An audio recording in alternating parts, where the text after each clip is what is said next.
Hello everyone, I am Mano Scaling, and I am here to help you today. I know you use this video to fall asleep, so before that, please like the video and subscribe to the channel, and also tell me where you are from and what time you are watching. Now get comfortable and relax. My name is Drew Halverson. I'm 24, and this happened in late October, up on the Sawbill Trail in Superior National Forest, Minnesota, not far from the Boundary Waters. I'm writing it down because sleeping is harder than driving now, and if I don't catch the details, they'll keep moving around on me the way footprints did in the frost that week. I run a tiny YouTube channel. Gear reviews, budget road trips, clips of me failing to light damp tinder while pretending I prefer it the traditional way. I planned an Aurora road trip video to scrape a little ad money, and, if I'm honest, to have a reason to be somewhere other than the apartment where my mother's last voicemail still sits unplayed on my phone. The sky had been active. The Aurora forecasts hinted at green curtains all the way to Duluth. My pitch was simple: find dark skies, cheap fishing, and healing. That word looks noble in a thumbnail. We rented a tired Class C motorhome with a sagging overhead bunk and a furnace that cycled off at night like it resented working after Labor Day. It smelled of mouse dander and spilled coffee. The house batteries were anemic, the propane gauge stuck, and the inverter made noises like a whale calling to a shipwreck. Maya Chen came because she always does. She's decisive and competent in the ways that keep people alive, and she hates superstition like she hates scented candles, irrational air pollution. She keeps iron tent stakes in her toolkit, calls them universal fixers, and can tune a shortwave radio while side-eyeing you into better life choices. Eli Romero came last minute. He used to be a regular at the Campus Outdoors Club. Charismatic, reckless in a way that made you smile until you looked at the map. His mother died late last winter. The grief made him louder. He texted, I said yes, then told Maya. She said, okay with that tiny inhale I always hear and pretend I don't. We rolled north on Highway 61, passing pasty blue Lake Superior and the red-lit backs of logging trucks. The sky turned the pale white of a boiled potato. Out at the edge of Toft, we turned inland on the Sawbill Trail, a two-lane that feels like somebody unspooled asphalt into the birches and left it there to sink. Altitude gain, optimism, I said, filming the dash. Propane. Delusions. Maya flicked the camera down so it wouldn't catch her. Batteries at 2 bars. Save your optimism for the furnace. Better story if we freeze, Eli said. He had my mother's laugh saved on his phone, too. A recording from March where she tells him he's too skinny and asks if he's still eating those sweet rolls. He plays it when he's drunk and calls it a good cry. I never play mine. We pulled into Sawbill Lake Campground. In late afternoon, the gate kiosk was closed.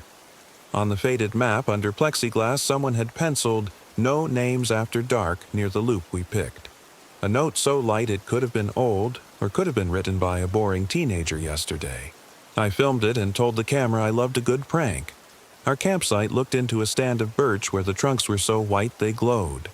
Sawbill Lake lay down the road like sheet metal turned up at the edges. We set chocks, leveled, unrolled the awning, and lit the first cedar fire. The temp dropped with the sun. Fog gathered low and slow, like something belly-crawling under the brush. Inside, the furnace coughed itself awake and wheezed warm for 10 minutes before the thermostat clicked and the fan spun to a stop. Maya frowned at the CO detector when it chirped. "False alarm?" she asked. I sniffed the air just to look like I knew what carbon monoxide smelled like, which it doesn't. "It's all good," I said, then saw my breath. We ate late. Eli burned brats on the fire and drank beer like he was racing someone. He propped his boots on the picnic bench and asked me, not for the first time, if this trip had an ulterior motive. Me and Maya, the North Woods, a cabin fantasy with convenient bathrooms. He asked it like a joke, but his knee bounced. Maya stared into the coals and didn't say no. At 3:17 a.m., the time is burned into me because of the way numbers keep coming back in this story. 3 taps sounded on the roof. Not acorns, not wind. 3 even, hollow knuckles on thin fiberglass over my bunk. Tap, tap, tap. I sat up and banged my head on the curve of the overhead. The furnace was off again. The air tasted of cooled metal and the last smoke of cedar. For a long minute, we listened to the noise the forest makes when every sound is far away. Maya asked, "Tree?" at a normal voice volume that felt weird. Eli clicked his phone on. The blue light put a film on his face. Nothing else happened. We went the rest of the night between chilled naps and the steady counting of my own pulse. Morning brought a sky like glass and frost that had painted the grass in feathery bones. Behind the RV, prints circled our sight, shallow in the crisp. Bipedal inidihin, but wrong. Not boots. Each print showed 2 long toes splayed like someone had walked through ink and then the night, but every 3rd or 4th step was only heel. The prints stopped at the circle of shadow our porch light threw and then didn't continue. They didn't turn away. They just ceased, like unread messages left on scene. I filmed with the wide-angle lens and narrated with a tremor I could cut out later. Maya knelt and measured the stride with her hand. "Human height or better," she said, which meant tall. She pointed to where the light had been. "It doesn't like thresholds. That's almost cute." "It was probably a raccoon with frostbite," Eli said. He laughed. He jogged over to the table where we'd left the cooler.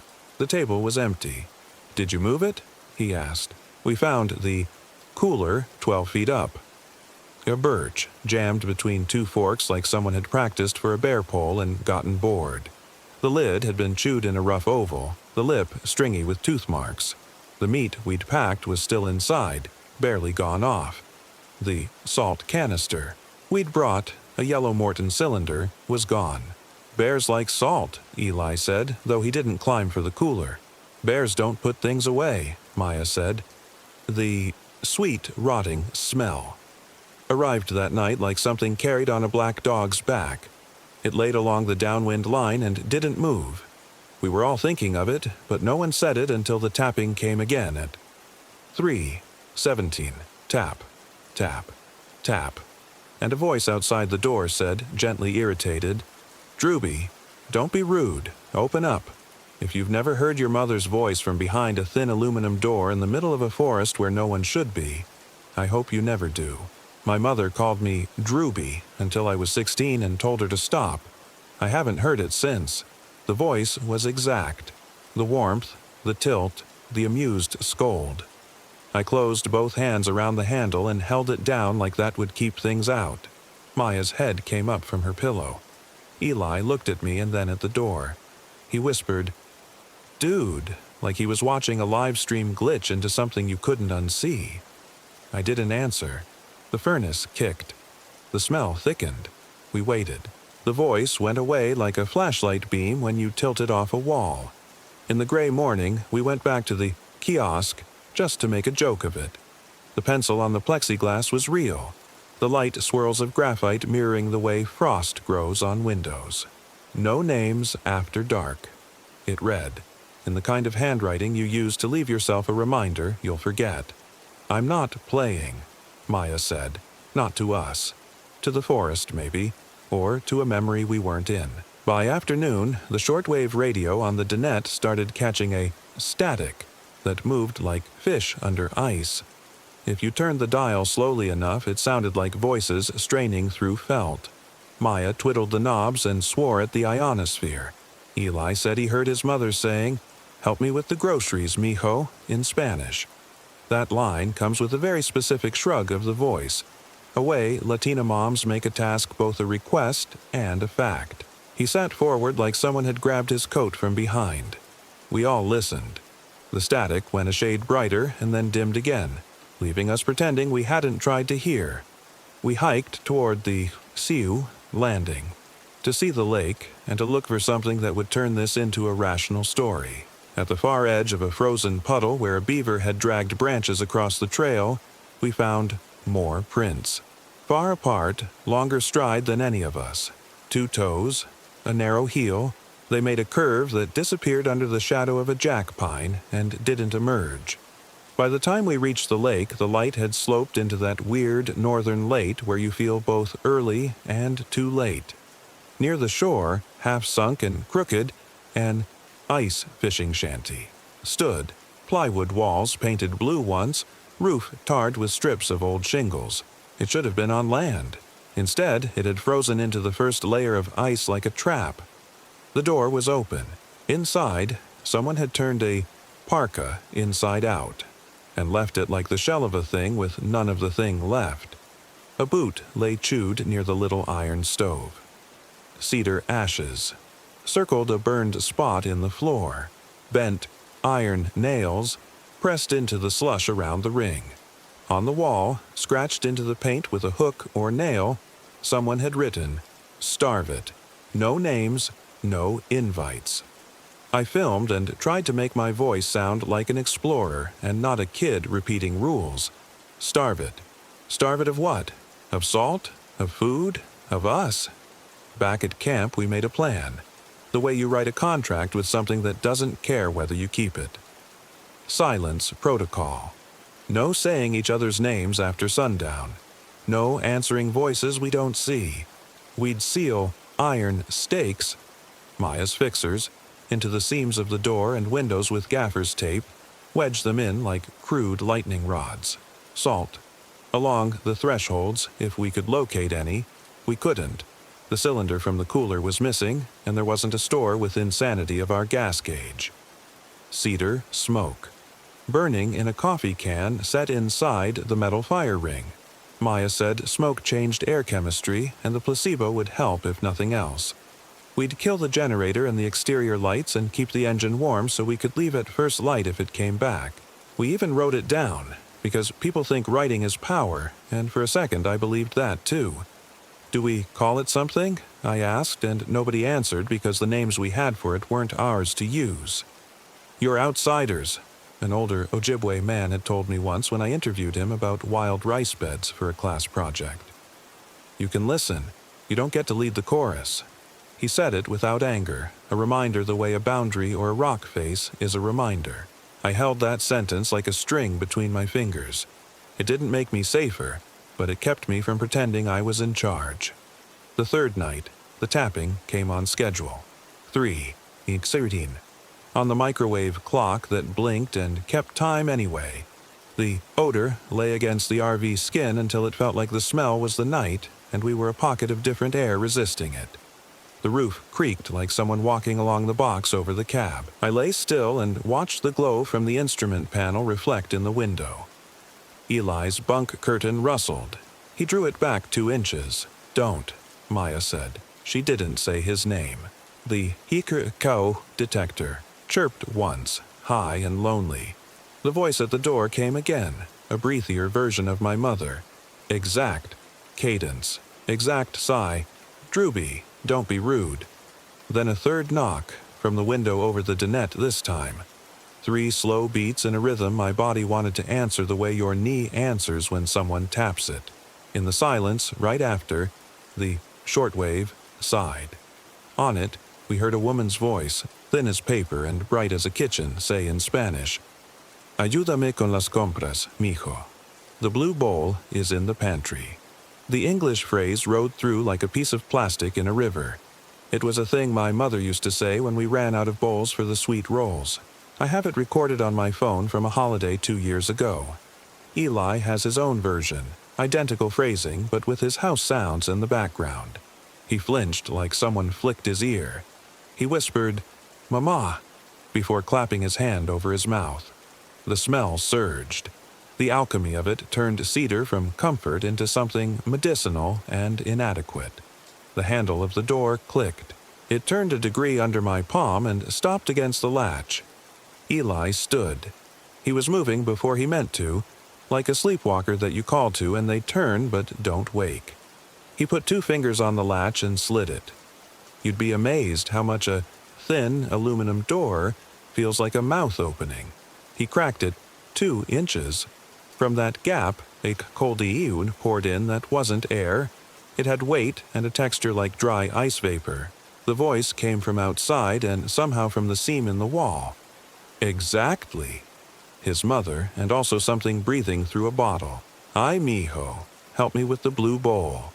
A shapen leaned into the porch light's ragged spill, taller than the door by a foot and a half, narrow as a folded ladder. The first thing I have trouble describing is the joints. They didn't meet at right angles so much as discover them. The second is the mouth, which didn't open in a hinge but peeled back in a practiced way, showing more dark tiu than shape, like a throat that had learned to smile, its fingers curled with that particular gentle crook certain mothers use to summon their children when they're both busy and affectionate. "Don't," Maya said, but she said it like an instruction to herself, to keep the word from meaning his name. Eli answered his mother's name again without meaning to. He said it like a boy, the last syllable rising, and stepped out into the gap. Everything after telescoped. The door blew wide and slapped the outside of the RV with a metallic whum. The yodery poured in like a thrown blanket someone had been sleeping under for 100 years. Eli's headlamp clicked to life and sliced a line across birch trunks. The crew forest went silent. Not the way it gets late at night, but the way a room goes when electricity dies. The tiny noises of the rig, the whisper of gas through lines, the tick of a warming duct, stopped as if embarrassed to be mechanical. I grabbed Eli's coat at the back collar. He was stronger than me without trying. He went through my hand like a dog that knows the path to the car. I clipped the cedar can off the counter and shoved it into Maya's hands. Salt would have been something, anything. But there wasn't any salt, only the residue under the cap of a shaker and the taste on my tongue from thinking the word. Outside, in the cone of the headlamp, the birches moved. No wind, but a motion like they were breathing in and letting go.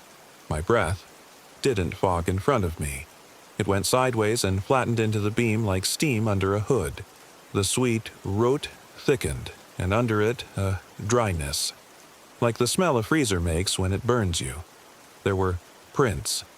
Next to mine, almost matching heel and 2 long toes, but when I tried to put my foot in one to see if my boot would match, my leg twitched and moved to the side like my body didn't want the comparison. Eli ran toward the birches.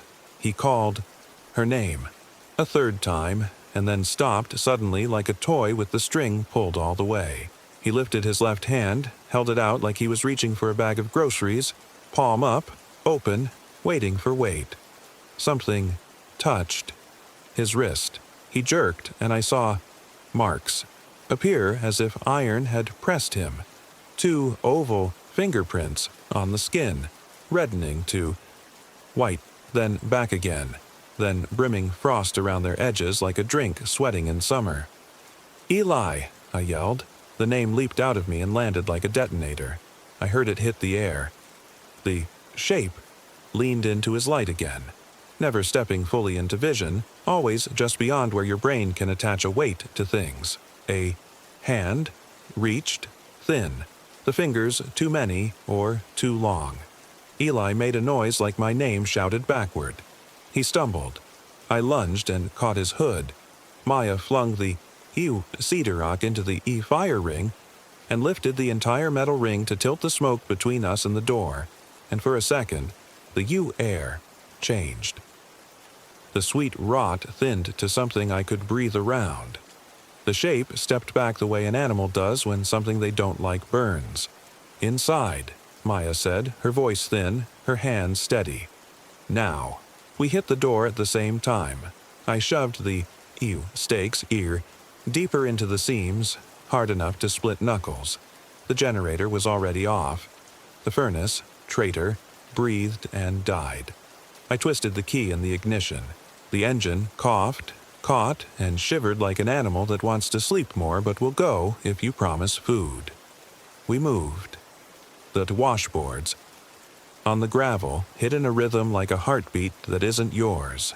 I turned the lights off at Mia's soft order. The world went into shadow, shapes, and reflective birch. The road a pale ribbon with a darker line down the middle where tires had been. The ditch a suggestion my peripheral vision kept lying about. In your rear camera, EQ, cheap, grainy, mounted badly, the red washlight of our rear lights caught a form loping alongside just beyond the reach of reflection. It kept pace the way deer pace you briefly before they veer away, but deer run like muscle on springs. This thing ran like a problem you hadn't solved yet.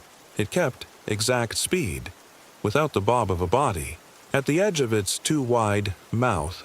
Every time the brake lights lit because I couldn't stop my foot, I thought I saw teeth.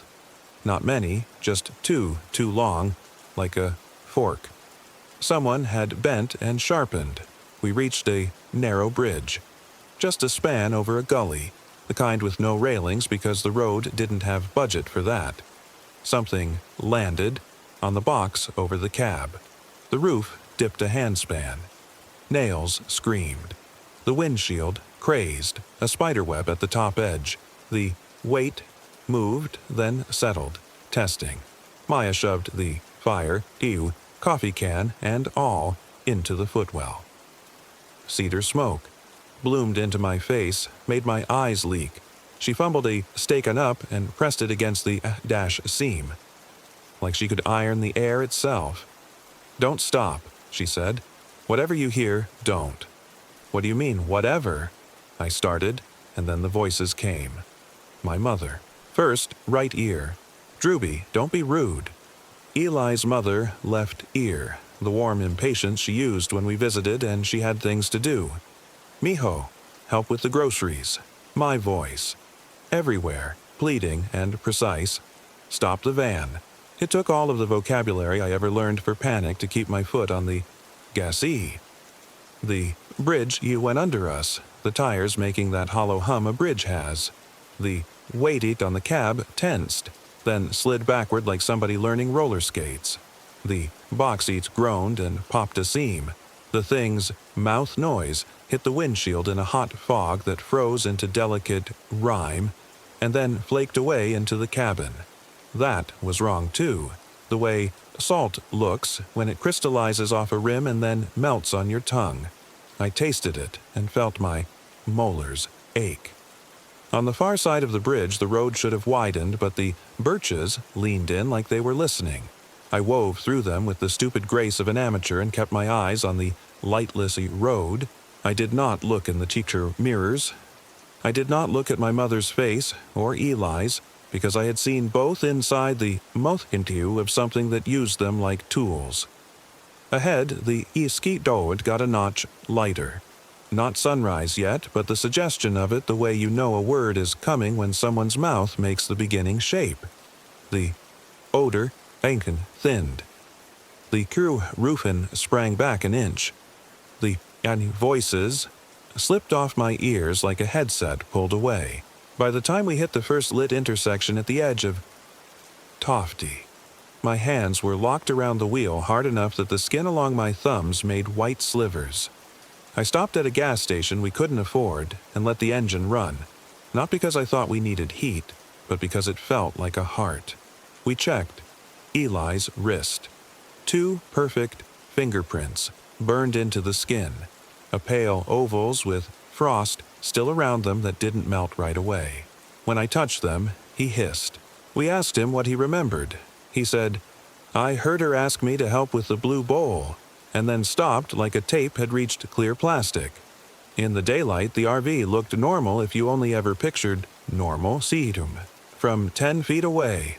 Close, the vents on the cab were packed with crystals, tiny daggers of tea salt fused into rime, as if something had breathed it and keyed our salt all night and choked on it in thin air. It didn't feel like a protection so much as evidence. The way a scratch on your car door isn't a talisman, just proof that there's a place the world fits into your life you didn't want it to. We drove back to Duluth with the radio, off. Maya said very little. Her hands had the tiny black burns you get when you pick up hot metal you think is cooler than it is. Eli slept and woke and slept again, his mouth open in that way where breath doesn't fog because it has nowhere to go but in and out. In my apartment, 9th floor. Weird carpet, cheap blinds that sing when the heater kicks, I scrubbed the footage. At 3:18 a.m., on the trail cam, the audio picked up a whisper at the seam by the door. "Drewby, don't be rude. Let him in." It was my mother's exact cadence.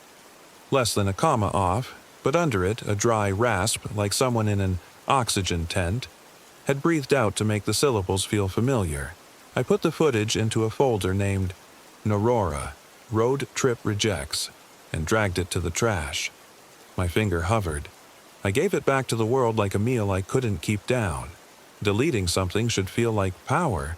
It felt like turning the lights out in a room with a window. I showered with the water, a little too hot. I sat on the edge of the bed and opened my mother's voicemail, and then didn't. Eventually, I put my head down. At 3:17 a.m., there were 3 taps on my window. Tap, tap, tap. I am on the 9th floor. I don't have a balcony. I didn't look. In the morning, I bought salt.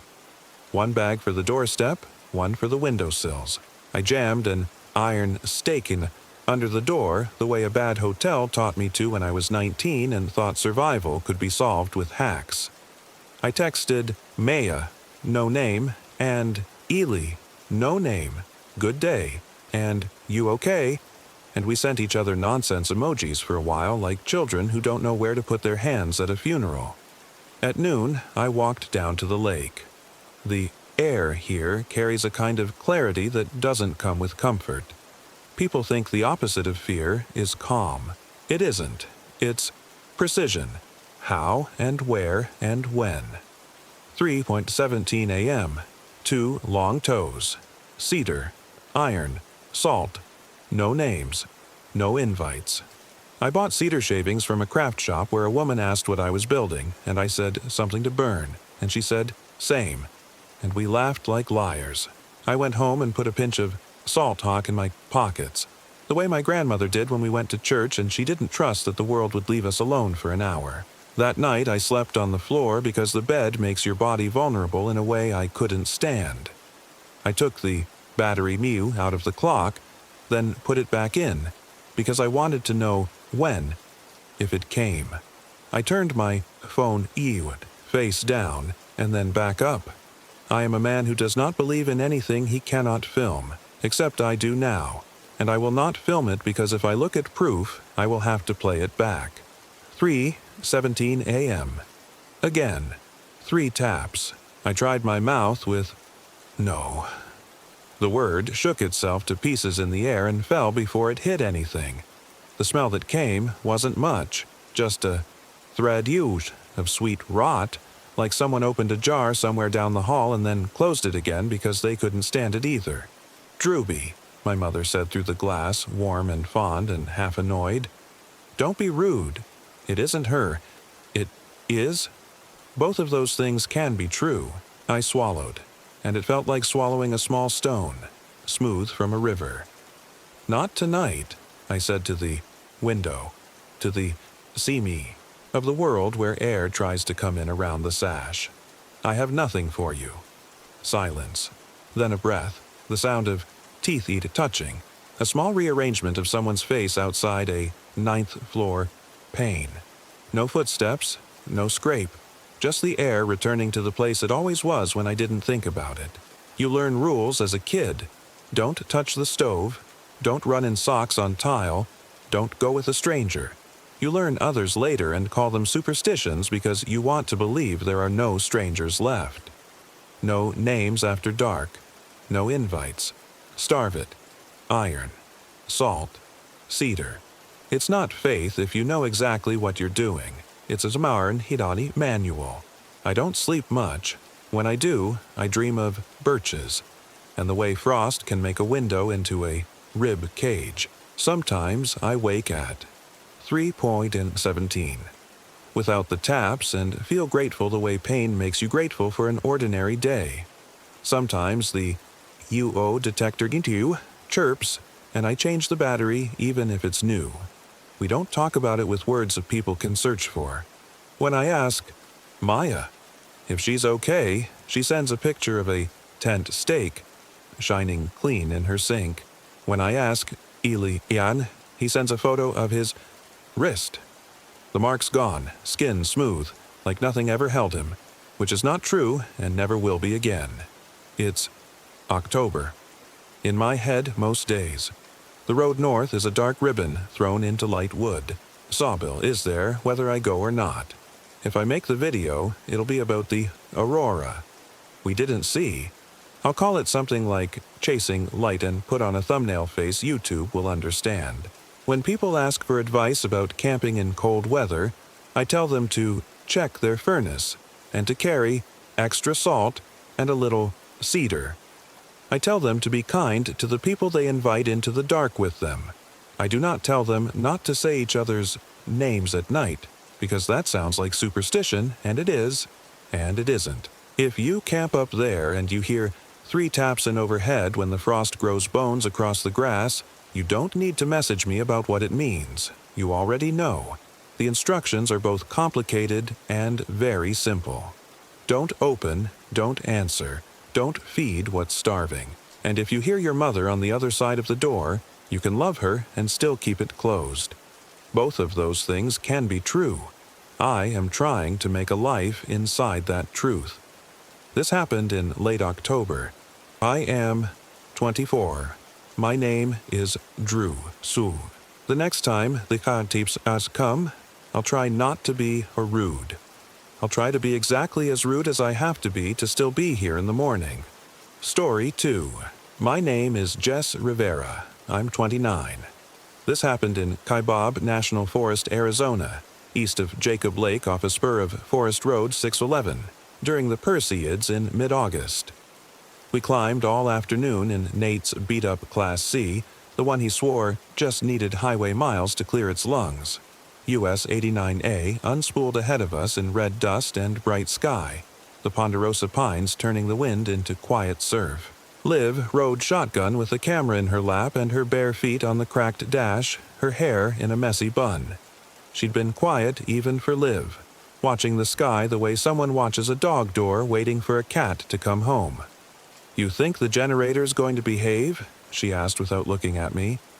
"It's a Honda with a drinking problem," I said, and Nate barked a laugh, too loud. He'd been on his best behavior since Flagstaff, which is how I knew he had a flask stashed somewhere I couldn't see. It wasn't the drinking itself, he wasn't a mean drunk. It was the stubbornness it came wrapped in. Big talk about self-reliance and "we've got this," like stubbornness could undry a dry battery or patch a leaking tire. "What the heck is that noise?" Liv asked as the engine lugged on a long grade. "Just the fan clutch," Nate said. "She's singing." "Like a fork in a blender," I said. I love her voice. The truth was, the old RV had a list on a post-it in my pocket. A slow leak in the rear passenger tire, house batteries that fell flat if you so much as thought about running the microwave, a water pump that cavitated for 30 seconds before coughing up a weak stream, one roof vent screen frayed and loose. I'd wanted to fix the tire at Jacob Lake, but the general store was crowded, and Nate said the Fix-A-Flat would hold us until the stars. We passed Jacob Lake Inn with the smell of baking bread in the air and turned onto a maze of forest roads. Every few minutes, dust billowed up around us and the trees opened to a slice of bright distance. When we rolled to a stop near an old stone ring and a wind-gnarled pine, Liv exhaled like she'd been holding her breath all week. "This is perfect," she said. "We shoot the Perseids from here. Zero light pollution. It looks like a painting." "Looks like every serial killer's postcard," I said, but I was smiling. I liked the quiet, the way the pines clicked like cooling engines. I liked the feel of a place far from the glow of anything human. It meant you could hear your own thoughts, even if the thoughts weren't always friendly company. We set up while the light softened. I checked the tire with my thumb and gave Nate a look. He pretended not to see. Liv carried her tripod like a prayer. We unlatched the roof vent to let the van cool and I taped the frayed screen with duct tape, the good kind, not the gummy stuff Nate buys from gas stations. "Water pump still mad?" Liv asked from the tiny kitchen. "You can hear it from there?" I said, and she grinned. We were finding our way back to each other, tiny handholds after a long slide. The fling with Nate had come and gone months ago, a wrong turn on a familiar road, but the map still had smudges. Liv and I were okay. Mostly. She'd stopped her SSRI last week, budget and pride, and she said she was fine and I said okay, and we both meant something like, I'm here. We ate instant noodles at the table with a cracked laminate top. The light went honey thin. Nate kicked the generator to life and it sputtered, surged, then coughed a blue spark out of the side panel like a tiny dragon had sneezed. Normal, he said. Just normal blue lightning. You're a mechanic now? I asked. I'm an optimist, he said, and winked at Liv. It was the kind of camping I liked. The air smelled like sun-warmed resin and old pennies, and the only sounds were wind and our own dumb jokes. We burned an hour on a game where you hum a bar and the next person has to finish it. Liv's humming was barely a sound, like a bee under glass. Mine was all wrong-key confidence. When the dark came down, it came fast, a drop cloth thrown over us. I'll set a tripod out on the edge of the clearing, Liv said. If I'm not back in 10 minutes, send a mountain lion. You're not hiking alone, I said, and handed her one of the cheap Baofeng walkies Nate had bought online. Stay on Channel 3. We'll test once you've got the shot lined up. Copy, Medmom, she said, softening the T's with a quick touch to my wrist. Nate handed me the other walkie with a little flourish, like a 1950s host offering a cigarette. Channel 3, he said. If the aliens land, I want to be the first to know. We checked our lights, one red headlamp for night vision, and agreed we'd keep the floodlight off. The sky had turned into a salt spill. You could feel the Milky Way as a pale pressure on the back of your eyeballs. I heard it first. 3 notes, 2 even to be wind, floating through the trees like someone whistling from the other side of a playground. It wasn't a song exactly, but it had cadence, a call and response shape that made my mouth want to answer. Do you hear that? I asked. Barred owl? Nate said. They get weird. That's not an owl, Liv said. That's a person. We stood there, pinned in place by knowing and not knowing. The 3 notes came again, a little closer. Nate puckered up and whistled the same pattern back because of course he did. He looked at me, pleased with himself, like a teenager who'd knocked on a door and run. Don't, I said. I didn't know why my heart had started tapping double time, but it had. Maybe it was the way the sound didn't belong anywhere, like it wasn't traveling through air at all but popping into our ears straight from a mouth we couldn't see. The walkie on my belt crackled. Jess? Liv's voice far and small. Do you copy? Copy, I said. You good? There was a long pause. Static moved around us like cats in another room. Then my name again, only the consonants were wrong. Too crisp at the edges, like someone reading it aloud from a form. Jess, it said. I turned the walkie up. Liv? Her voice came, her real voice this time, from the dark at the edge of the clearing. I didn't call, she said, but I heard you say my name. We didn't, I said, and we all looked at each other, counting heads in the dark. Another 3-note whistle floated from the tree line. It made the hair at the back of my neck prick. It wasn't the sound. It was the intention in it. The way you can tell a tap on your shoulder from a finger tracing your spine. Copy that, the walkie said. My name, again, Jess, drawn out like taffy. Come here. Nate's grin got thin. Okay, he said, and took his flask out from under the driver's seat like he was pulling a rabbit from a hat. He held it up. Forgive me, Father, for I have hid. I took it. None of that tonight. Come on, Rivera, he said. He used my last name when he wanted me to laugh. We're in the middle of a national forest. Who's going to pull me over? The elk. Put it away, I said, and I heard how my voice had shifted, how I sounded the way I do at work in the ambulance. Controlled, cordial, not interested in debate. He sighed and dropped it on the dash. Fine, he said. Fine. We set Liv's tripod together. The camera clicked softly, an insect sound. Meteor streaks scratched the sky. I was starting to breathe again when the motion light on the RV snapped on. A coyote stood in the white wash of light with one paw lifted, head cocked. I've seen 100 coyotes. This one was wrong. The legs were too long or the body was too short. like someone had drawn a dog and then stretched it in one direction. It didn't flinch from the light. Its eyes weren't reflective, they were matte, like a dead thing's. "Wow," Liv whispered. "He's bold." "Hey there," Nate said under his breath, and the coyote turned its head toward him as if it understood the shape of his voice. It took a step forward. Another. There was no uncertainty in it, no wild animal checking a line. It felt like watching a person you almost know cross a room to put their hand on your shoulder. The generator coughed. A lick of blue flame rolled along its metal belly and winked out. The smell of hot copper flooded the clearing. The coyote flicked an ear toward it. The walkie on my belt popped and hissed. Ace, said the walkie, slow as syrup, and the coyote's lips pulled back in a shape that was almost a smile. "Inside," I said. "Now." Nate started to argue, because of course he did, and I put my hand on his chest. Steady pressure, the way you stop a panicky patient from sitting up. He blinked at me, surprised, and then nodded. We moved. I didn't look at the coyote again. I didn't look at the trees. I kept my eyes on the side door of the RV like it was the only correct answer on a test. We got inside and through the latch. The little space took our heat and our breath and held both. "Okay," Liv said softly. "Okay." She was shaking her hands at her sides the way she does when she's trying to discharge energy without making a show of it. I put a hand on her shoulder and squeezed. Nate stood at the window with his mouth a hard line. "I've got a tire going flat," he said after a minute. "I can hear it hissing." "We're not fixing a tire in the dark," I said. "We can pull the rig 10 yards to level," he said. "Just 10.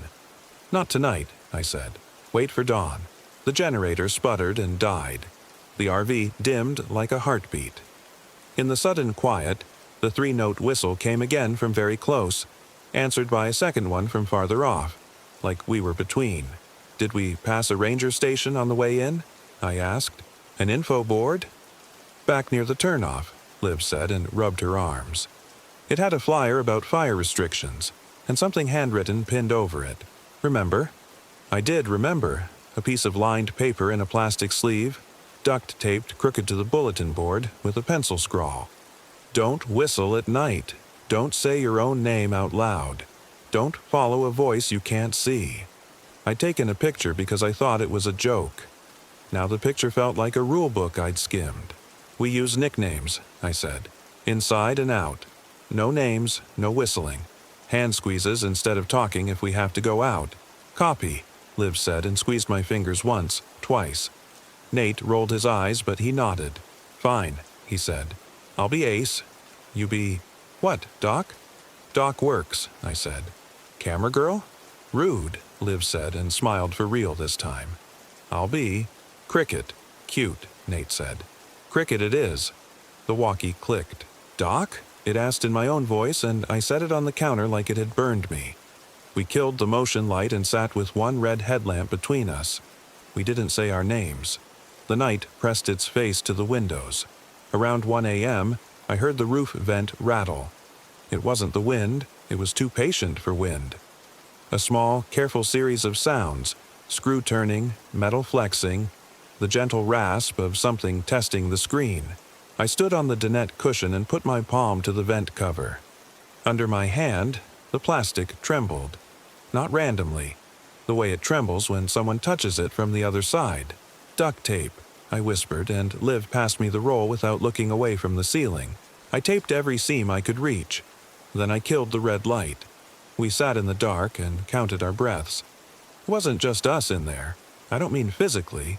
I mean there was a mood, like a guest you didn't invite who sits in your favorite chair and keeps smiling at you while you try to decide whether to ask them to leave. "Bathroom," Nate whispered after a long time. "I gotta. We had an RV toilet that burped every time you flushed it, but I wasn't going to tell him to go outside and use a tree. Go quick," I said. "Door stays open. Count out loud. 1, he said, moving. 2, 3, 4 feet. The roof above the bathroom sagged, just an inch, as if a child had crawled up there to see if the ceiling would hold. Nate made a sound that might have been a laugh or a sob. I took the bear spray from its hook and set it on the table. I put 2 magnesium road flares next to it.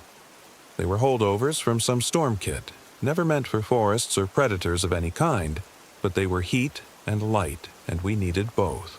At some point, I slept with my eyes open for 30 seconds and had a dream about a voicemail box. When I jolted awake, the voice was still going. A recording, I thought in the first stupid half second. But no, it was too alive in its wrongness.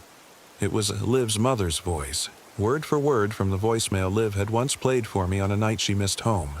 "Hi, baby. Don't stay up too late. I'm watching the stars from the porch. Call me when you get this." The background microwave beeped in the same place. The cough in the same place. Behind the suite, there was something hungry. Liv's hand found mine in the dark and ground the bones together like she was trying to anchor herself to a body she trusted. "That," she said through her teeth, very calm, "is not funny." I didn't. Nate started and stopped. We held very still. The ceiling above the table bowed like someone had knelt on it. 2 thuds, then a long scrape like the heel of a hand. The walkie on the counter clicked. "Come here," it said in my voice. "Doc, outside." I wanted to say "I'm not answering," which would have been an answer. I pressed my tongue against my teeth and counted to 30. My heart had gone so bright and loud I thought maybe the thing could hear it. Maybe that was the whole point of all the noise, the whistling, the recordings, to make your own heart the loudest thing in the room, to make you want to move to be rid of it. When dawn finally tagged the tops of the trees with a thin line of gray, it felt like a trick. The light was so soft you could almost believe you'd made up the dark. Liv swore under her breath. Nate pushed his hand through his hair and laughed once, ugly with relief. "We're gone," I said. "We don't pack. We go. We fix the tire at the junction." We did what people do when they've survived something by sitting still. We started moving too fast. We threw things. We bumped elbows. We forgot easy words and remembered names we weren't supposed to use. I stepped out to grab the tripod and saw it. A small pile of stones by the hitch arranged into a careful triangle. 3 tiny stacks at the corners. When I bent to sweep them away with the toe of my boot, the hair prickled on the back of my neck and I knew with a certainty that lived under language that I shouldn't touch them. "Don't," Liv said behind me. "Please." "Yeah," I said. "Okay." I backed away and checked the tire. The fix-a-flat had gone gummy and the sidewall bulged like a blister. "We'll limp it on the rim," Nate said. "You'll shred it in 50 feet, I said. "You'll rip the valve and twist the stem and—" 10 yards, he said. "Just to the level spot." "Not 1 yard yet," I said, and I couldn't tell if I was being careful or superstitious. It's a thin line, often. I lit a flare and planted it by the triangle of stones because it felt like doing something. The magnesium bloomed. White light tore a hole in the morning. The smell hit. Burning fireworks, summer July. The white glare smeared the shadow of the RV into strips. The thing, if it was still close, stayed inside the trees where the light couldn't reach. Or it stepped back, the way a person steps back out of politeness when you open a door. I climbed into the cab. Liv slid into the driver's seat. She's a good driver, too careful by half, and I was glad of it. Nate stood with the rear door open, staring into the trees. "Hey," I said. "Ace, in." "In a sec," he said and smiled. It was the wrong smile. Nate's smiles were big and sloppy, head tipped back, teeth and gums, a little kid let out to recess. This smile had the edges traced with a pencil. It was a shape. If a mannequin could be pleased, it would look like that. He turned his head toward the trees like someone had called to him from just inside, and his nose started to bleed. A thin, red thread ran over his lip. "Hey," I said again, soft. "Please." He turned. His eyes were wrong, too flat like matte paint. He blinked slowly, like someone learning. "Doc," he said, and my real name came out of his mouth in a perfect mimic of my mother's voice. I felt the bottom drop away in my chest. I looked at the dash. The flask lay there, glinting. I reached for it and held it up. "You forgot your boyfriend," I said lightly, because if I said anything else my voice would break. The flat smile hiccuped. It was like watching a looped video catch on a frame. "Oh," Nate said, too slow. Yeah. He climbed in. I shut the door and locked it. Liv's hands trembled on the steering wheel. Go, I said. Now. She eased us forward. 2 feet, 4, 6. The RV lurched. The rear tire complained. The flare outside guttered in the dust, then flared back to trump card white. The triangle of stones remained a triangle. We rolled over a branch that sounded like a bone. Faster, I said. Not crazy, just faster. At the tree line, something slapped the side of the RV twice in quick succession. The sound was human palm, not animal paw. It left prints, long-fingered, too long, the way a child draws a hand when they've only ever traced around their own and not looked. Liv didn't look. She had her face arranged in a mask that said there was only road, and the road was all. We hit the junction and turned toward Jacob Lake. I wanted to look in the passenger mirror for Nate's reflection, and I did not look because that is how people die in stories. And I was still trying to believe this wasn't a story, that we were just 3 tired idiots who had spooked each other and nothing more. Gate ahead, Nate said pleasantly. I'll run it. He reached for the door handle. Liv's knuckles went white on the wheel. I grabbed his wrist. His skin was cool. The tendons felt like cords under my fingers. Not like a person, exactly. More like the version of a person you practice on in EMT school. The arm in a classroom you can stick with a needle that never bleeds. Stay, I said. He looked at me for a long time, and then he smiled with his eyes and his mouth at the same time the way Nate never did, like a photograph smiling. I'll meet you there, he said, and his voice shivered through 3 voices. His, mine, Liv's mother's, before it landed back on his. He yanked hard. The door latch caught my thumbnail and bent it back. Sudden, clean pain married me to my body again. He was strong. Too strong for the lever. The door popped. Wind knifed the cabin. I lunged. My hand closed on air. He was out and running with a posture that was almost Nate's, but not enough. The arms were wrong. Too open, like a puppet held by strings at the wrists. He sprinted into the trees. The shape between the trunks was a man, but not a man.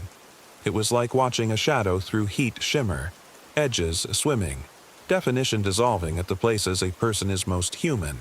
Knees, wrists, the wallet drag in a back pocket, the hitch when a foot hits a rock. Liv made a soft sound I have never heard from her before or since.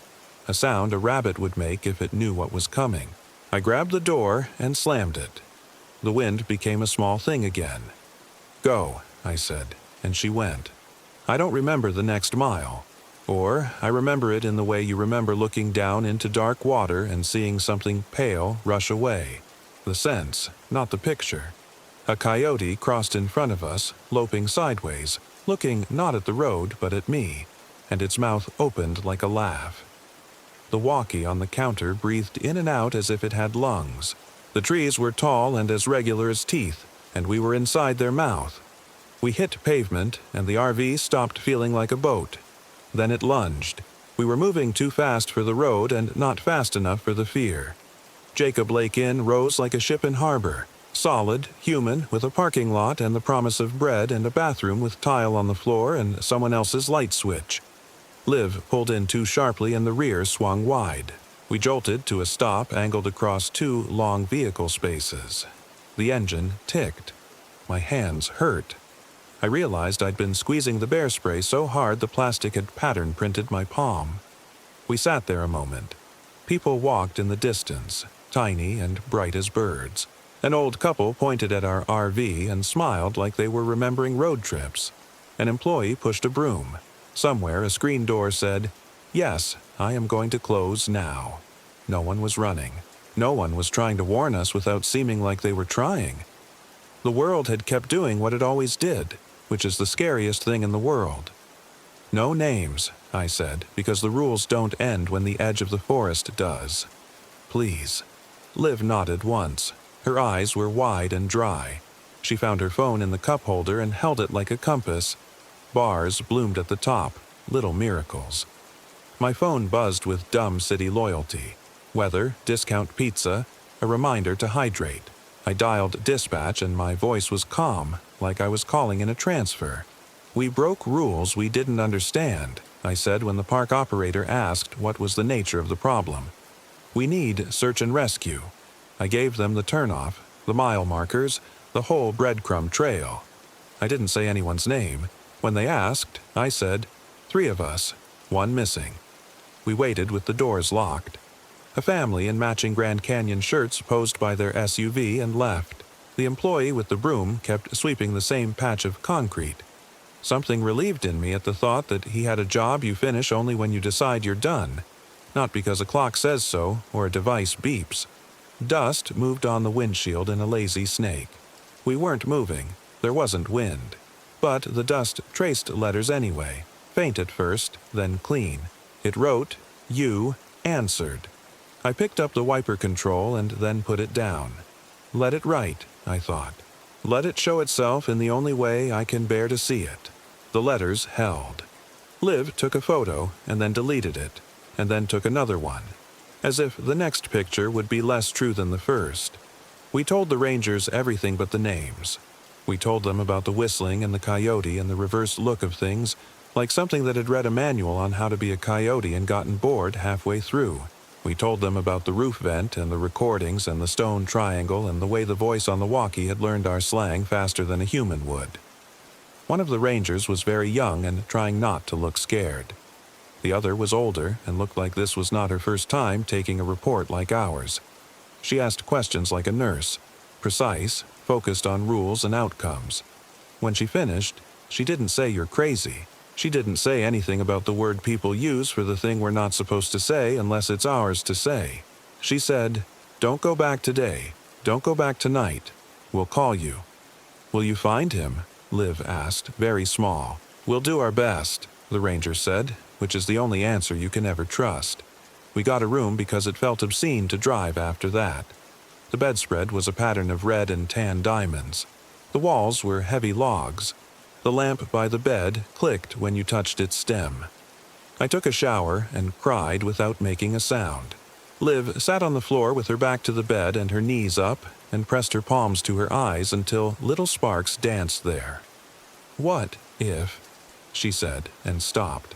The sentence was too big to finish. "I know," I said. We didn't sleep. Every time I drifted, my mother called from the world where she had never called me at 3 in the morning, in a voice that wasn't hers to ask me to unlock the door. The air conditioner rattled. The ice machine down the hall exhaled like a person. Near dawn, the next day, someone slid a piece of paper under our door.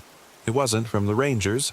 It was from the front desk, a photocopy of a flyer from God knows when.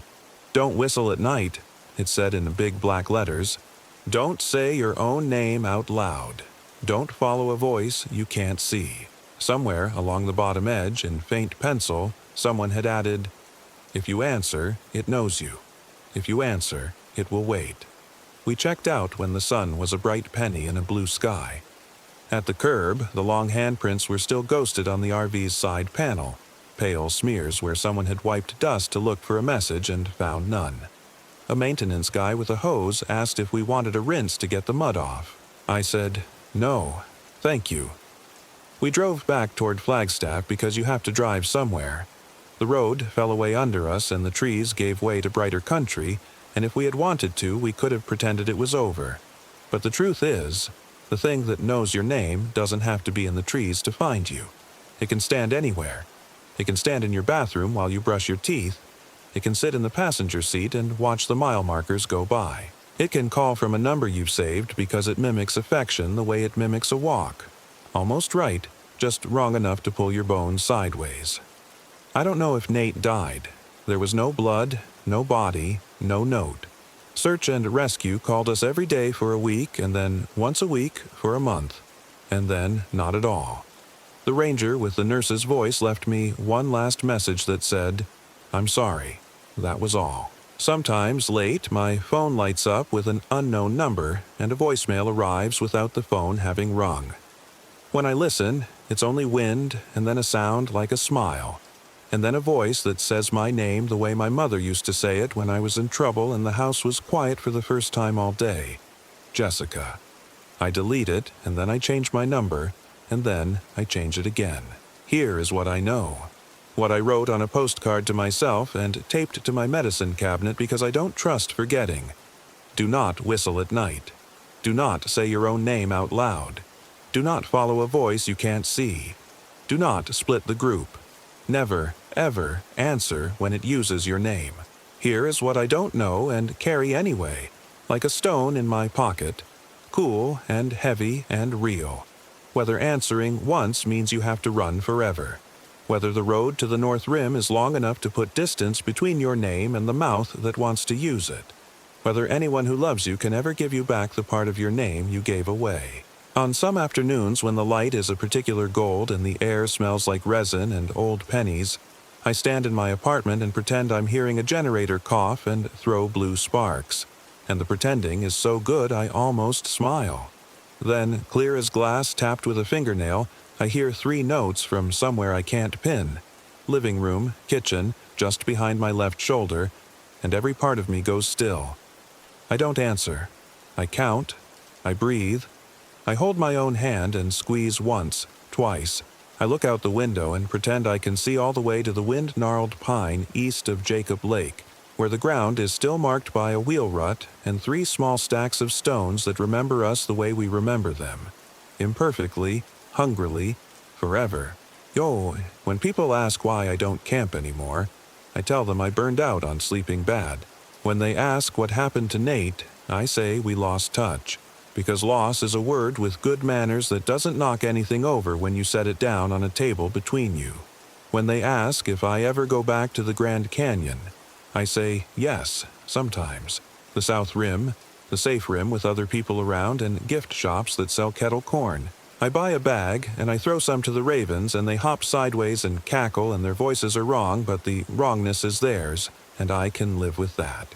Once, at a gas station outside Williams, a man in a work shirt with his name stitched over the pocket, Jerry, asked if we'd been up that way. He meant Kaibab. He meant the North Rim. He meant nights the size of oceans. I said yes. He nodded, slowly, like he'd already known the answer. Sometimes it's just a story, he said. Sometimes it ain't. Either way, you treat it like a story that can hurt you. Okay, I said. He looked at me the way a medic looks at another medic when they meet in the middle of a freeway at 3 a.m. with headlights fanning out on smoke and glass. You didn't answer, did you? He asked. I opened my mouth. I closed it. The truth stood behind my teeth like a person in a doorway. I'm learning not to, I said. He nodded again. He handed me my change. Coins touched my palm with their small country of cold. Keep it quiet, he said, and it wasn't a warning. It was a blessing. When I got home, I took the flyer I'd copied at Jacob Lake and pinned it with magnets to my fridge. I added one more line in pencil, small, down at the bottom where only I would see it. If you already did, then learn to live like you didn't. Story 3. My name is Mason Hart. I'm 33, and this happened in late February under the hunger moon on the Gunflint Trail, Minnesota. I say that first because when the white noise finally cleared and the cashier asked me if I was okay, I needed to hear my own name in my own voice to be sure. Names matter out here. They matter even more when something else is learning yours. We took the 1998 Class C because I said we should do it the hard way. I was a paramedic before I quit drinking. I used to be good at hard ways. The rig had a temperamental furnace, aging house batteries that sagged like old lungs, and a door seal cracked just enough to make a whistle when the wind crossed the black spruce at the right angle. That whistle would become something like a voice later, but that first morning it was only air and old rubber. Tasha Reed drove. 32, night sky photographer, brighter than the high beams and 8 times as stubborn.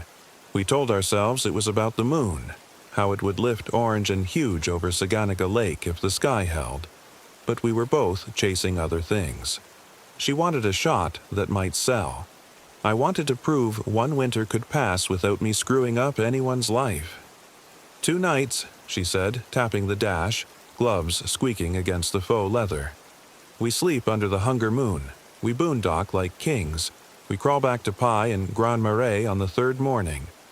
Pie is a good plan, I said. So is staying human. She caught the phrasing, arched an eyebrow. Stay human? Just something I say now. It was new, the way mantras feel new in your mouth. Stay human. Stay sober. Stay. We topped off propane at the last open station before the deep woods. The attendant wore a cap with the outline of a walleye. "Clipper coming," he said. "Fast one. If you're heading to Trail's End, watch the crossings. Folks think ice is an interstate till it isn't." We nodded because people like us always nod. We had chains, road flares, a first aid kit, a couple of short-length climbing ropes, a hand-crank radio, a ham set with a stubborn antenna that had started shorting when the rig hit ruts. We had snowshoes. Only one would matter later because the strap on the other would rip in my hand like an accusation. We had rations measured to the ounce because I told Tasha that discipline is how you keep a promise. Bert Cavella introduced himself at the pullout where the pavement releases you to lake and stump spruce and a sky like hammered tin. He was 45, weathered the way people get when they've chosen a particular cold to live inside. Duluth guy. Ice angler.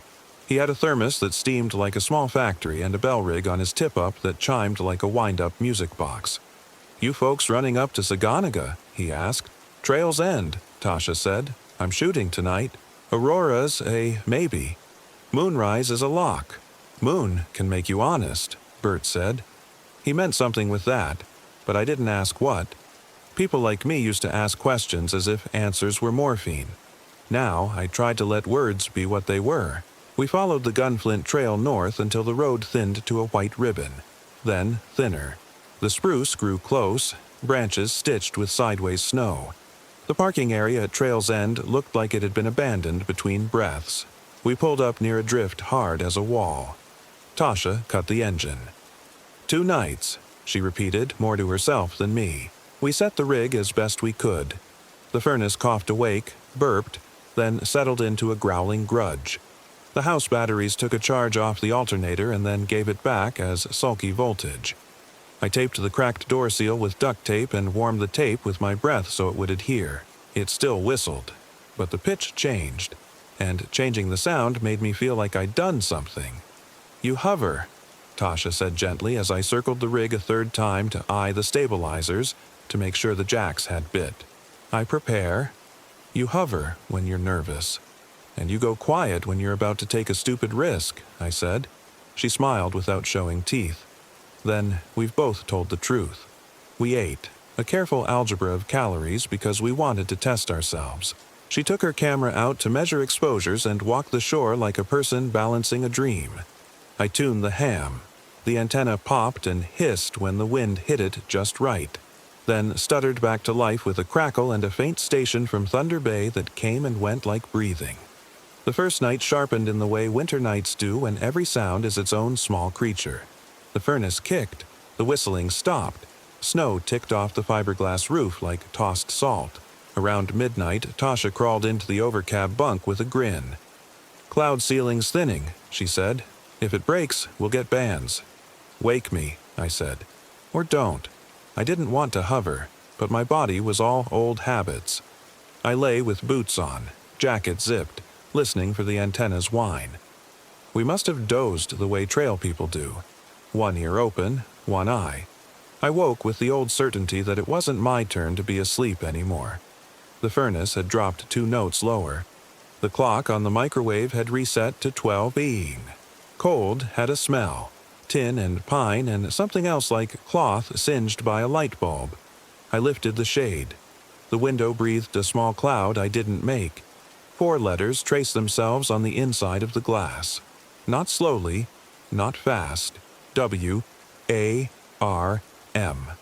I watched my breath fog the pain and try to erase the word, and the word held its shape like someone was drawing from the other side.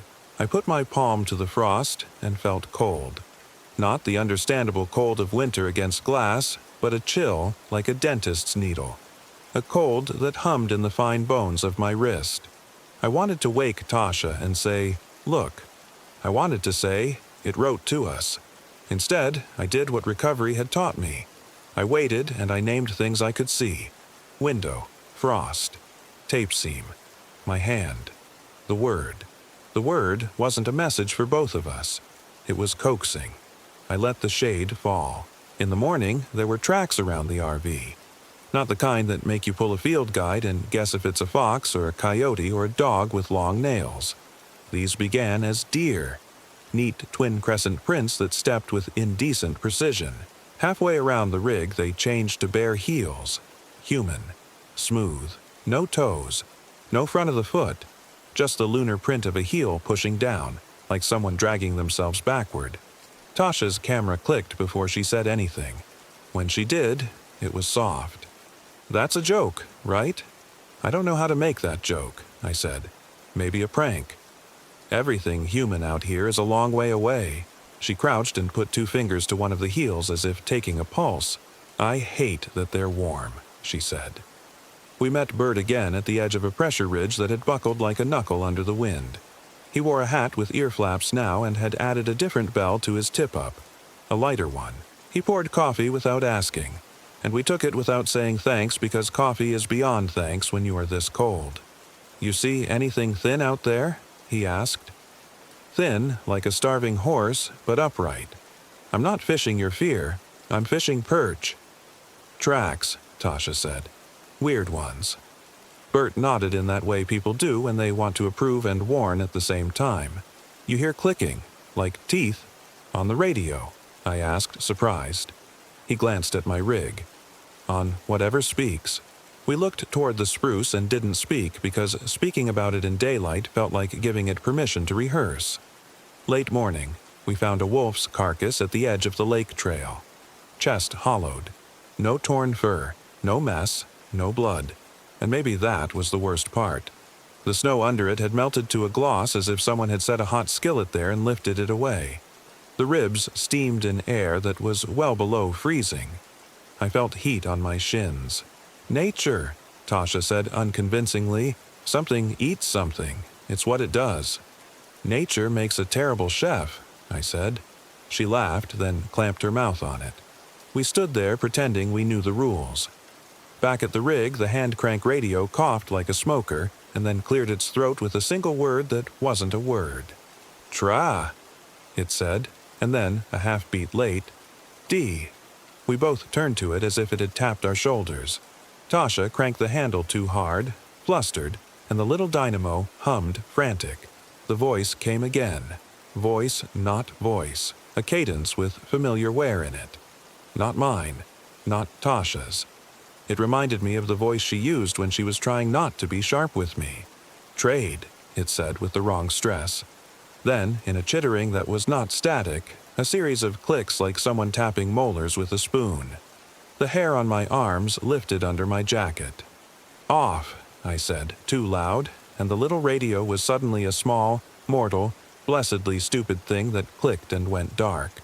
We weighed our rations that afternoon, the way I said we would.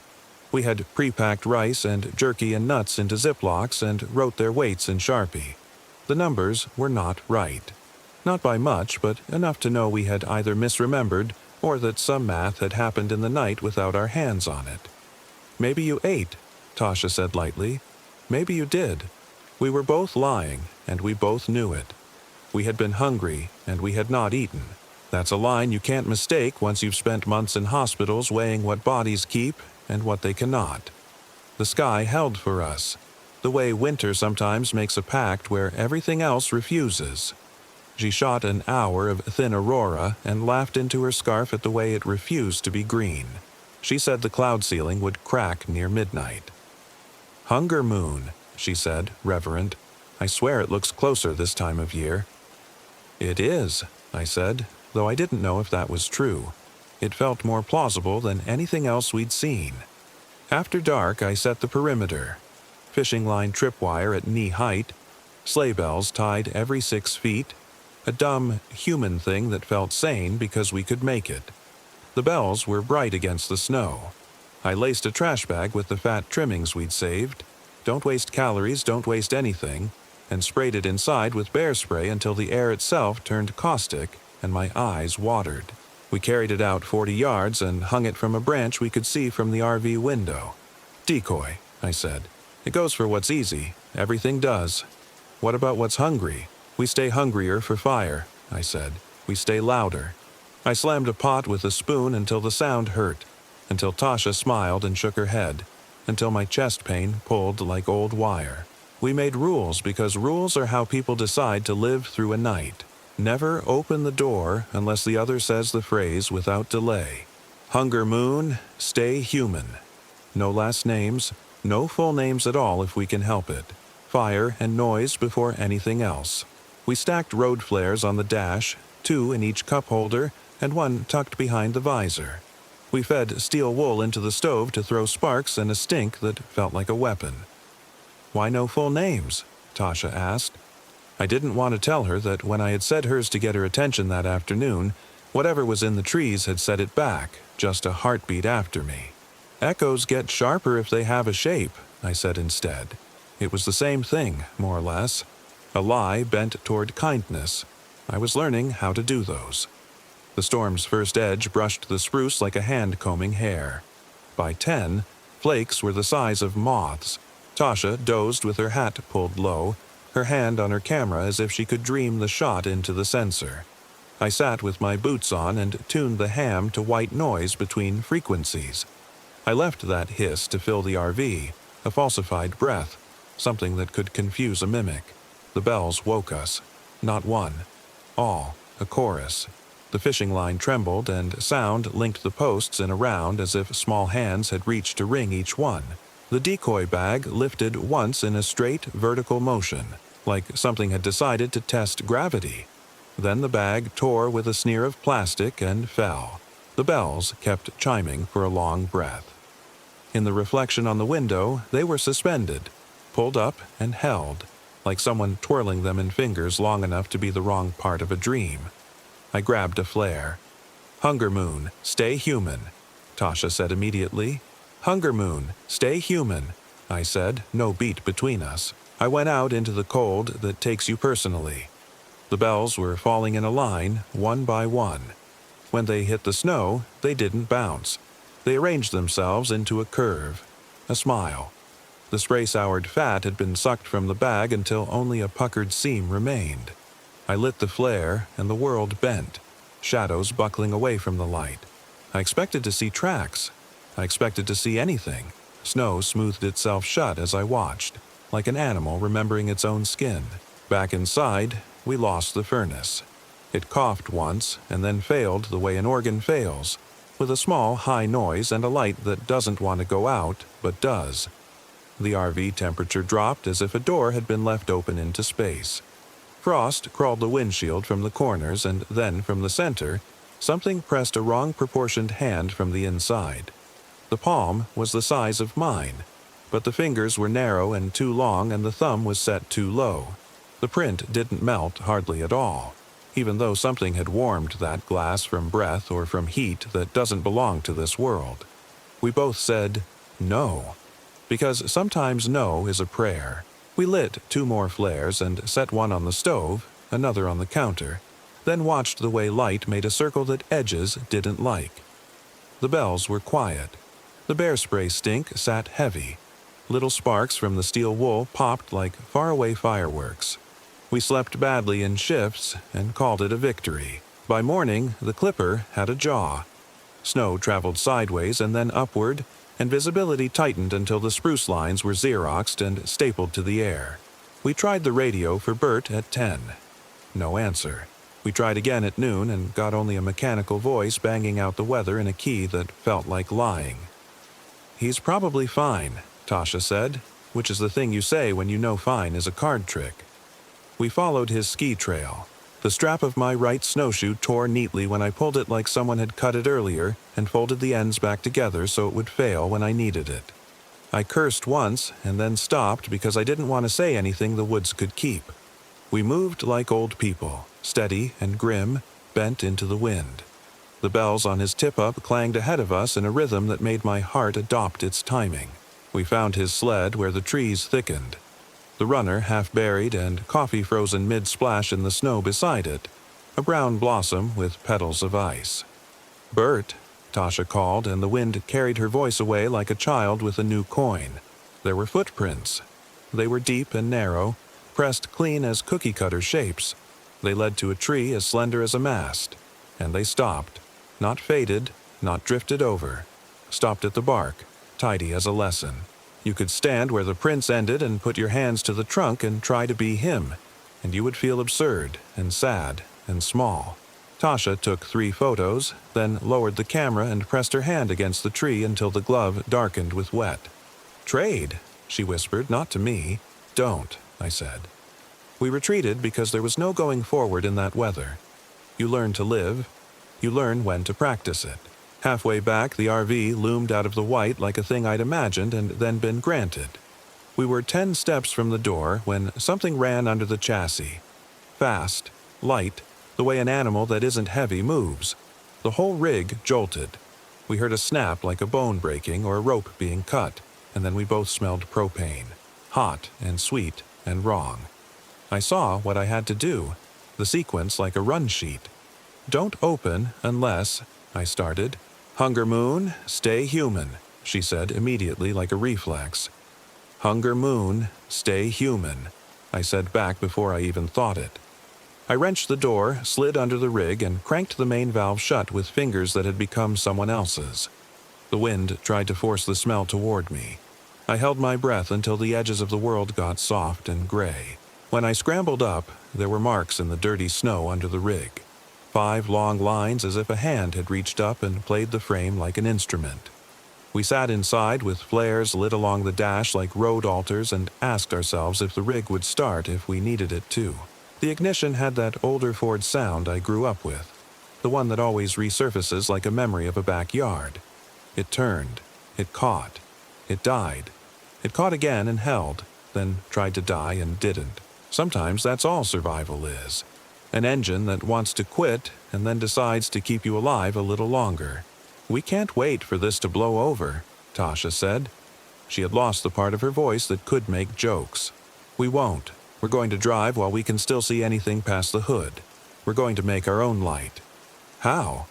"Flares on the dash. 2 more wedged into the defroster vents. Keep them far enough from the windshield not to turn it into a molten sheet. We do not stop for anything that knocks. We don't answer anything that says our names." She nodded. "I don't say your full name. Don't say yours either. Promise me one thing." "What?" "If it gets in, you steer into a drift. You don't let it talk you into anything. Don't let it drive because it knows exactly what you want to hear." "Okay," I said, which was less than a promise, and we both heard that and let it pass because there wasn't time to grow into better people. We lit flares until the inside of the RV was full of that sodium red that makes skin the color of karst. We were a small furnace on wheels. The flare's smoke mixed with the stink of steel wool and the faint ghost smell of bear spray. I tuned the ham to a frequency that gave me a thick, coarse hiss and let it pour into the cab like a second weather. I drove. The lake access came up as a darker white and then a white so bright it was a blank sheet pulled from underneath us. The wind ran in from the left hard enough to try to shove the rig into the spruce. The tires bit the plowed ridge and then climbed it and then wanted to slide down its other side into a ditch that had been cut by a bigger vehicle earlier. The headlights made a tunnel and then the tunnel walked away from us and another opened. It kept pace with us at 20 miles an hour. At first, I thought it was a trick the flares were playing on my vision. The way after images can become shapes you didn't sign up to see. But the thing running outside my window was not my eyes. It was thin, starved thin. Its joints bent in places joints should not look like hinges. It had a smooth, polished face you could tell didn't have features even though everything in your body wanted it to. It turned the non-face toward me the way people turn their heads at a train, and the missing of eyes was worse than any eyes could have been. It spoke with my mother's voice. "Baby," it said, wrong by half a breath. "Baby, open up. It's too cold." I tightened my hands on the wheel until the bones stood up under my skin like the backs of fish. I kept my eyes somewhere near the wipers so I could see the road if it decided to vanish.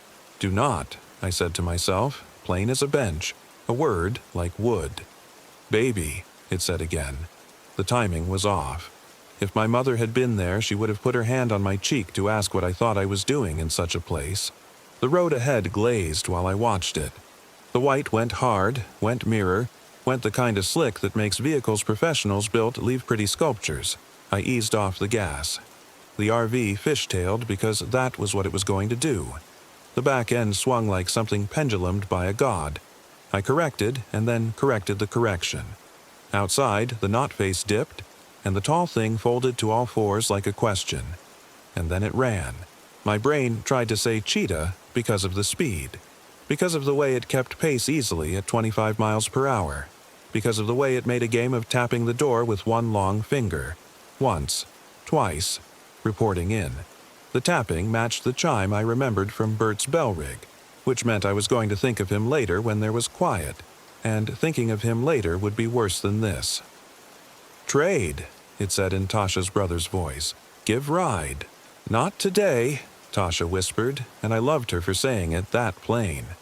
She popped the flare's cap off with her teeth and hissed like an animal because the cold bit her gums. She cracked it, and the inside of the RV exploded into bright again. She rolled the window down an inch, and the wind punched us in the face, and she threw the flare as if she were throwing away a future. It hit the tall thing in the space where a shoulder would be and stuck like a strange flower. The scream did not sound like lungs. It sounded like steam in old pipes, like a building deciding whether it wants to be upright for another winter. The shape dispersed into snow the way white breath disappears into a colder breath, and then, this was the worst. It pulled itself back together 10 yards away the way a curtain breathes when a window opens. A second later, the flare had fallen somewhere I didn't want to think about and was smoking against hardpack. The shape had reassembled into running. We were entering a bend I hadn't seen on the map. The shadow kept pace a little longer after the body had decided it didn't want to be here anymore. I have to say that because it's the only way to make the memory behave. The shadow did not belong to the thing's form. It ran uphill even as the road sloped down, which shadows do not do. Then it snapped, like an elastic that has been stretched beyond good sense, and went back into the tree line with all the speed of a small thing that had only been experimenting with being large. The plowed section began like a kindness, like someone holding a door. We bounced off the ridge into a lane that had looked black on the weather map because plows had found it. There was a sign, and its words were snowbit, but it might as well have said, "You did not die here, at least today." We didn't talk.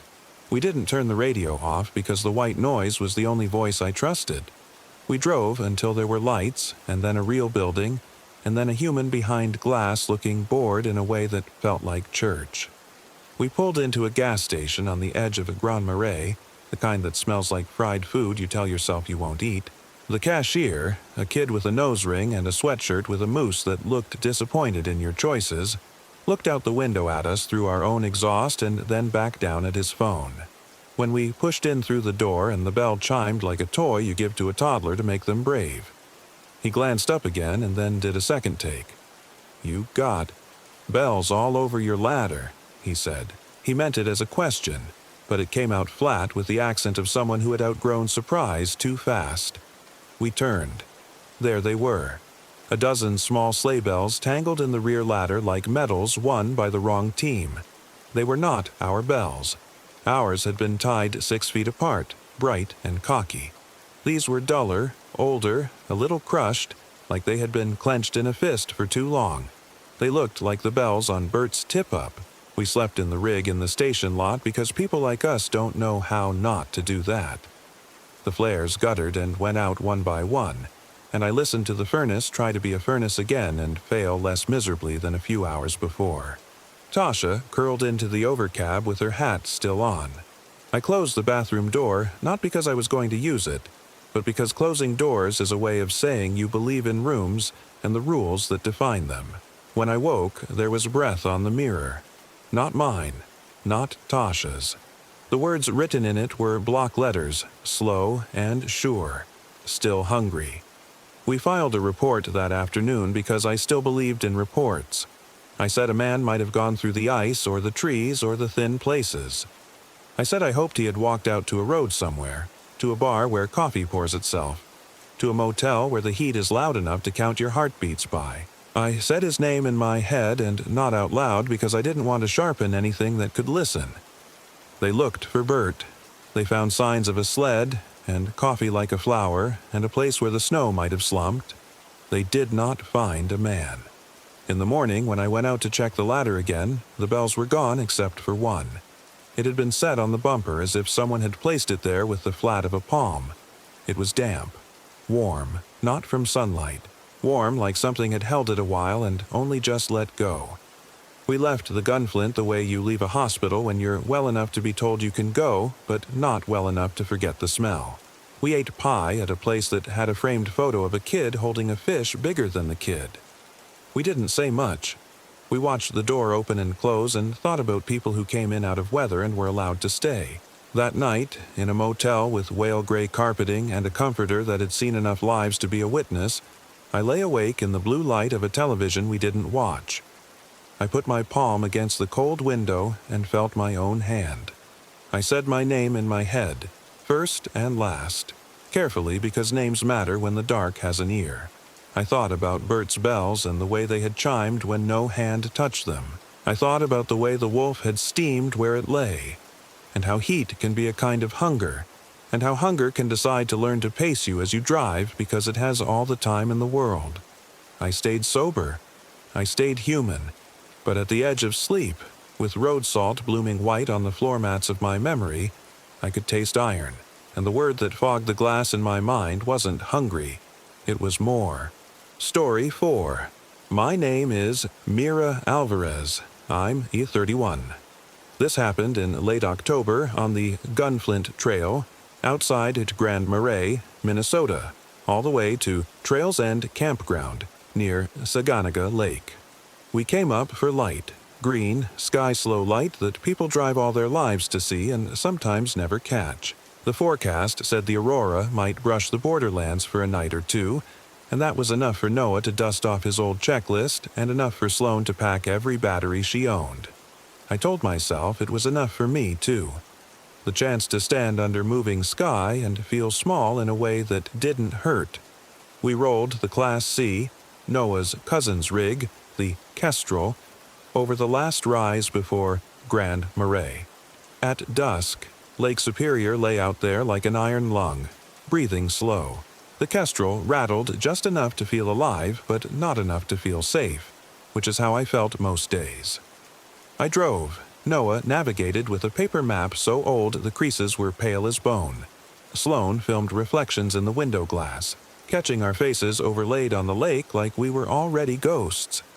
The radio cracked to life with a Ranger PSA. Late-season camping reminders, hunting schedules, a warning about cold snaps. Then the voice softened the way people do when they're about to say something they don't want to be responsible for. Unusual wildlife reports in the Superior National Forest, and along the Gunflint Trail. After dark, stay in your vehicle or shelter. If you hear a voice calling you, ensure you can see the person speaking. Don't follow voices into the woods. Sloane laughed lightly. Creepy branding. Love that for my intro. Noah glanced at me. He knew that tone. Mine, when I was amused because I was afraid. It's a big forest, he said. Sound does weird things. Sure, I said, and found the heater dial with my thumb. The Kestrel's furnace wheezed and came up grudgingly like it was dragging warmth from something that didn't want to give. We topped off at the co-op, bought cinnamon bread that tasted like weekends, and a pack of emergency hand warmers that felt like apologies. In the parking lot, I touched the dog tags in my pocket and told myself I'd say his name at the water line when no one was looking, and the lake would keep it. I didn't tell Noah about the tags, and I didn't tell Sloane anything at all, because I had already used up my allotment of confessions on people who weren't around anymore. The Gunflint Trail climbed fast and green into the dark. Spruce and balsam serrated the sky. The cell bars fell away one by one, like a row of windows going dark in a building you were still inside. The CB antenna, hairline cracked where it met the bracket, hissed static and weather ghosts. The road wound and unwound until the lake was a rumor and the forest was everything. Trail's End felt like a place the world had stepped back from to let winter put down its bags. Half the bathrooms were locked. The bulletin board wore a bear activity. flyer pinned over an older, sunburned, missing person tubes notice. Someone had tried to peel the missing poster off once, and it tore and stuck like skin. Noah backed us into a site with a view of the Seagull River, losing itself into stone. He moved in a way that made me ache. Competence has always been my favorite cologne. Sloane hopped out with her gimbal and a face that said she was chasing a light that would make all of this worth it. I shut off the engine, and the night bumped into the Kestrel like a gentle animal reminding us whose home we were in. We ran the slide out. It protested, then relented, like it had lost an argument before. The propane regulator hiccuped once, just enough to make Noah frown and flick it with his knuckle as if you could fix fuel with superstition. Inside, the carbon monoxide detector chirped a single bird-quick note and went quiet. "Old sensor," Noah said. "Cold makes them weird." "Everything makes everything weird up here," I said.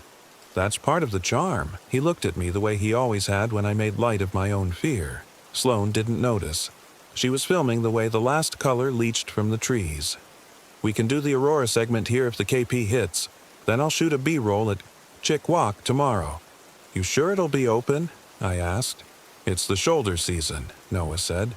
"They'll at least sell me a postcard to prove to my mother I'm still alive."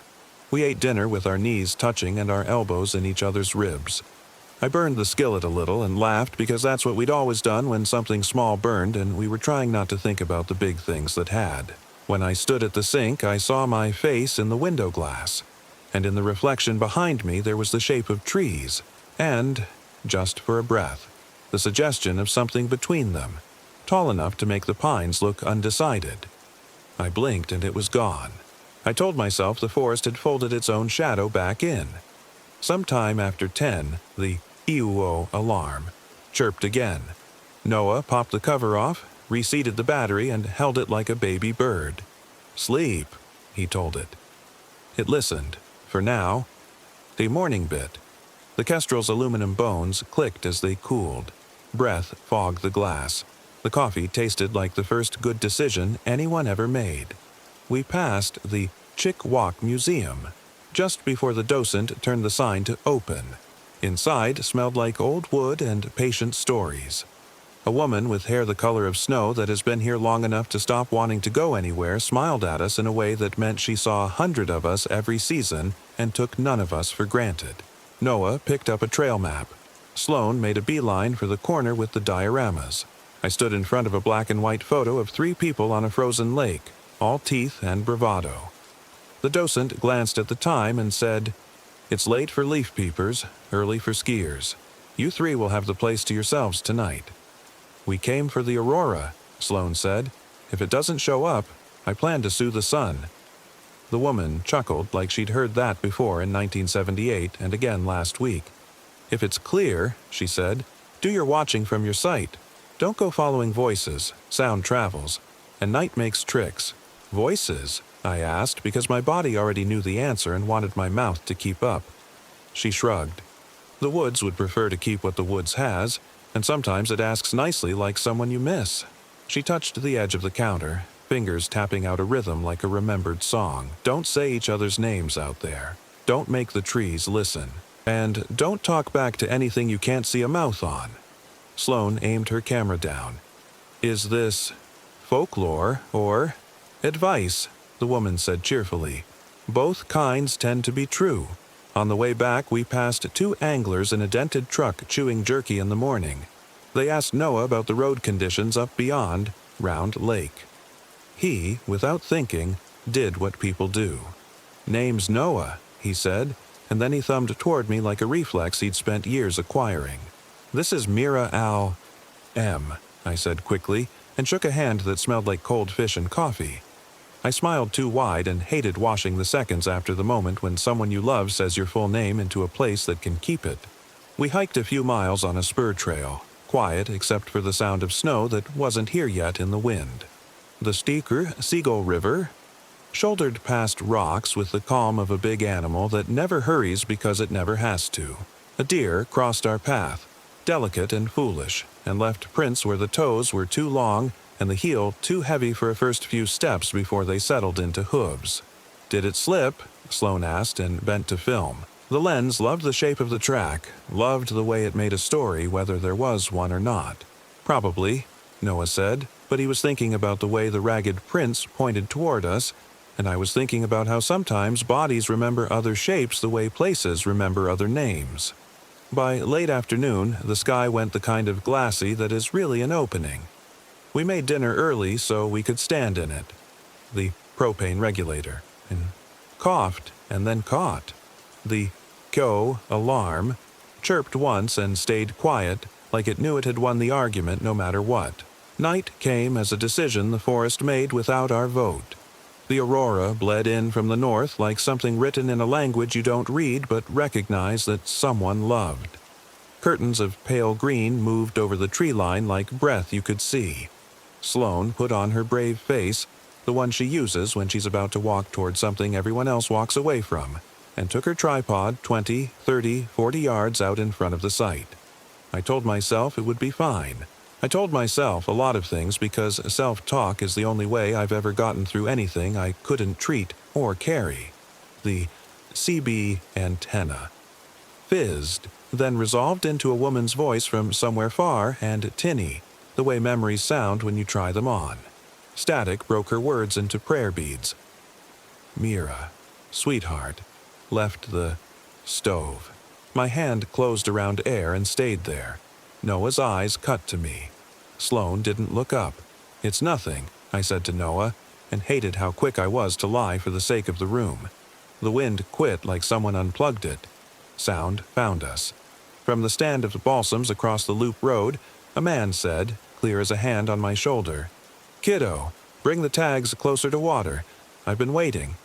Noah startled, then scrubbed both hands over his face as if washing away a dream with calluses. When he breathed again, he said very quietly, "That was my dad." "No," I said. "No, it wasn't." Sloane laughed, thin and brittle. "They're using an effects rig for night hikers," she said. "Like in theme parks. God, the North Shore knows branding." The shape that moved between the trees wasn't a trick. The knees bent wrong the way animals bend because no one ever told them they shouldn't. It was too tall for a man and too careful for a bear. The aurora caught on a cheekbone that sat where it shouldn't. It turned its head the way some birds do when they're looking at you with one eye and the idea of you with the other. We stumbled back inside the kestrel because doors are the oldest magic we know. Noah killed the cabin lights.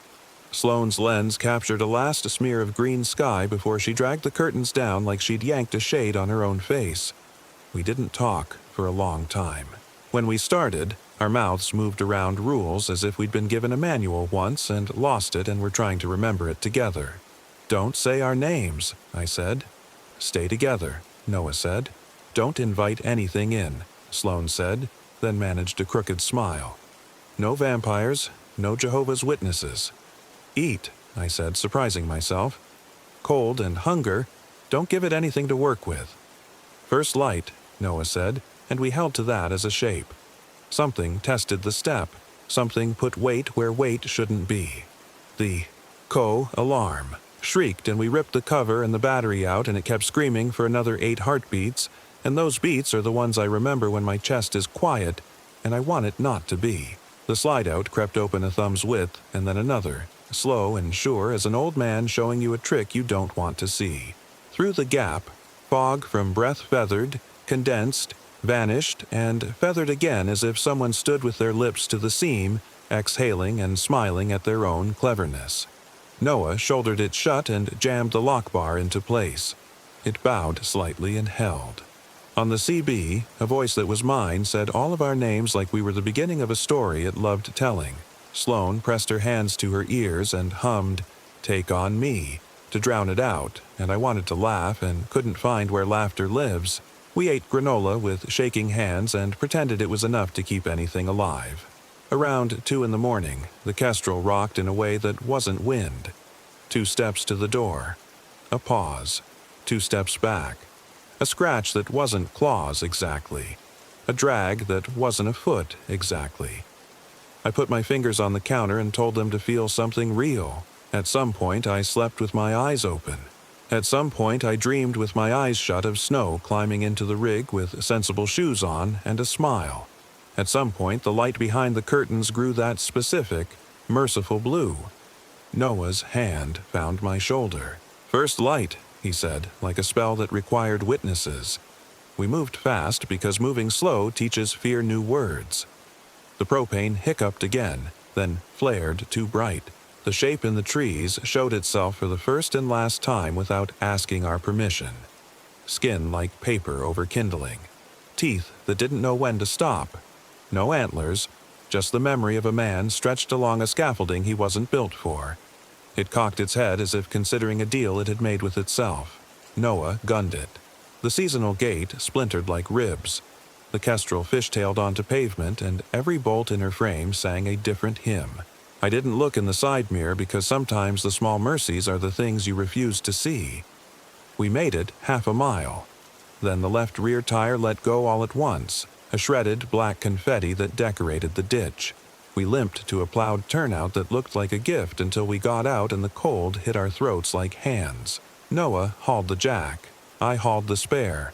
Sloane paced near the culvert, camera down at her side for once, like it had finally learned to be ashamed of asking. "Don't go near the trees," I said. "I'm here," she said. "I'm right here." She kept saying it like if she said it enough it would be true forever. The voice came from the culvert. Not from inside it, but from that cold place between steel and earth where sound can go when it doesn't want to be seen. "Mira," it said, and I hated the way my knees went soft like I was some instrument someone else knew how to play. "Bring the tags. Just a step." "I'm not bringing you anything," I told the culvert. "I'm not." I had them in my pocket, and they burned like a lie. Noah's fingers were red and stubborn on the lug wrench. "Almost got it," he said. The jack creaked like an old hinge telling you the house was older than you thought. The forest breathed. The wind didn't. Sloane stood with the camera held out like an offering. "Take it," she said. "Delete everything. Just let us go." It laughed then, not with sound but with the way steam can feel like a laugh if it wants. I turned my head to tell her not to bargain with anything you haven't seen teeth on, and she wasn't there. No rustle, no cry, no nothing. Her red hat lay in the frost as if someone had set it down to reserve a seat. Noah dropped the wrench, and the way it hit the road sounded like a small bell rung for someone you love. He said her name, too loud, and the trees listened. I grabbed his collar and shook him like you shake someone you really want to still be here next to you. "Drive," I said. "Drive now." We made town on the spare like a prayer on a frayed rope. The lake looked like something you could leave your promises on and trust them to freeze in place. We pulled in at the ranger station. The woman behind the counter, different from the museum, younger and careful, took one look at our faces and put coffee in my hands that I don't remember lifting to my mouth. "What did you hear?" she asked softly, and her eyes were older than her body, like she'd been raised by people who taught her certain questions or obligations. "We heard what we wanted to hear," I said, and my voice came out like I'd borrowed it from someone more honest. She nodded. "We'll check the pullouts," she said. She didn't ask for Sloane's last name. She didn't write anything down. She didn't say the word search because there are words you only use when you mean them. We left the Kestrel with a mechanic who looked like he could fix anything that stayed what it was. We rented a room that smelled like laundry and lake. Noah swallowed grief like it had corners. I took the dog tags and walked out onto the Grand Marais breakwall, where the wind keeps you honest. I said my brother's name out loud because the lake already knew it, and it was too late to pretend otherwise. I put the tags on the iron, and the iron took them. For a second, I thought I saw him standing at the very end of the stones where the water tries to teach you about humility. He lifted his hand. I didn't wave back. I couldn't see his mouth move, and I was done with conversations like that. The next day, we went back as far as the turnout. The hat wasn't there. The frost wasn't there either, because the sun had finally remembered its job. We stood where we had been people together for a while, and the road looked like a line you could use to measure guilt. Noah knelt by the culvert and put his palm flat against the steel like he was checking a fever. He closed his eyes. I touched his shoulder and said nothing, and that was the only true thing to do. He tried to call her mother. He tried again. The calls went to a kind, terrible voice that was not a person, and left messages like stones in someone else's pocket. The ranger called once more and then stopped, because you don't keep saying a name into a place that eats names. When we turned the kestrel south, the co-detector query chirped once, very faint as if it wanted the last word. The UEB antenna stayed quiet the whole way, sulking or merciful. I didn't try to decide which. For a while after, I woke up every night at 3 with my mouth cold and my stomach a clean, hollow ache. If I didn't get out of bed and eat something, I dreamed thin dreams where voices I loved stood in doorways asking for small favors like open and closer. I learned to keep crackers by the bed the way some people keep guns. I learned to say no to the dark without moving my lips. Noah and I stopped talking about the parts that didn't make sense because sense is a shape the world can take or not, and we'd seen it not. He asked me once in the kind of voice you use when you might be asking for the last time, "Do you think she—" "I think the woods keep what they keep," I said, and he nodded until nodding looked like grief's cousin, patience. Sometimes I take the long way to the grocery store just to drive past the lake. It doesn't help, not exactly. It's just good to see a thing that's big enough to hold some of what you can't. When the wind's right, the harbor sings in the throat of its iron, and you could mistake it for someone calling.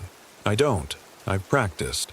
A month later, a package came to my apartment with no return address. Inside was a postcard from Chick-Walk, the museum under an August sky, and nothing written on it except a single sentence typed on a label maker strip. "Don't make the trees listen." I put it on the fridge.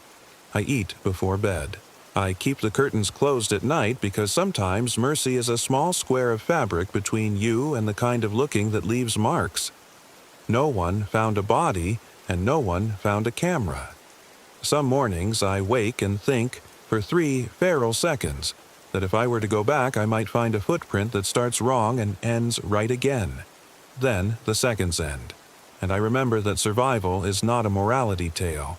It's a collection of noises you happen to still be around to hear.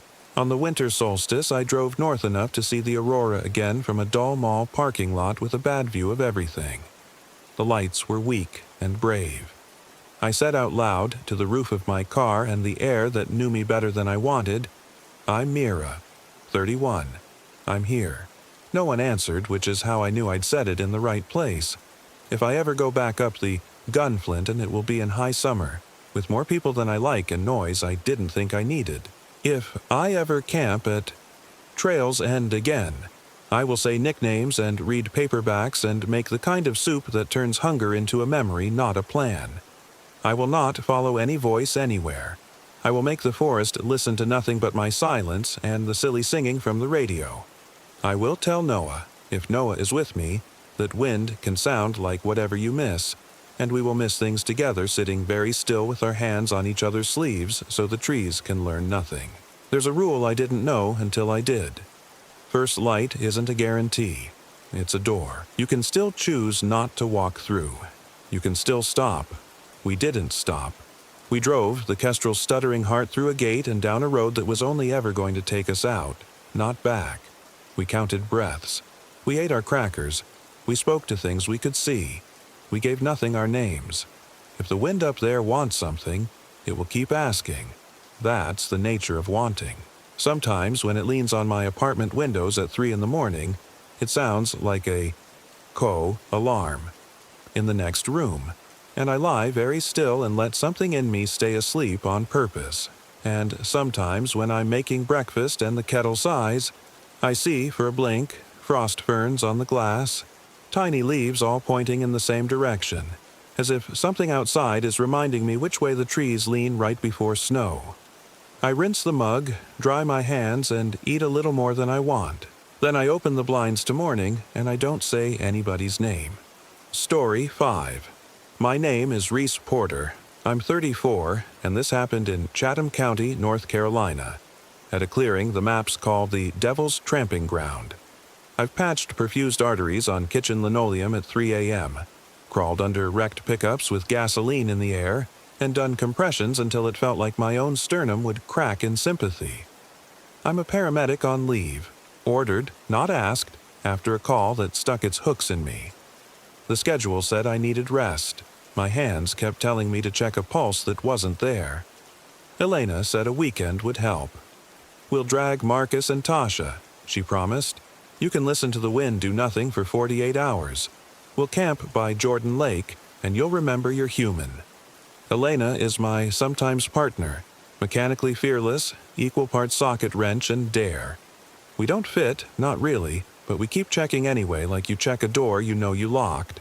Marcus, our friend, is a YouTube vulture for urban legends.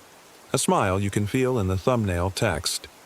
Tasha is a plant ecologist who reads landscapes like calligraphy. Together we are a bad idea on wheels.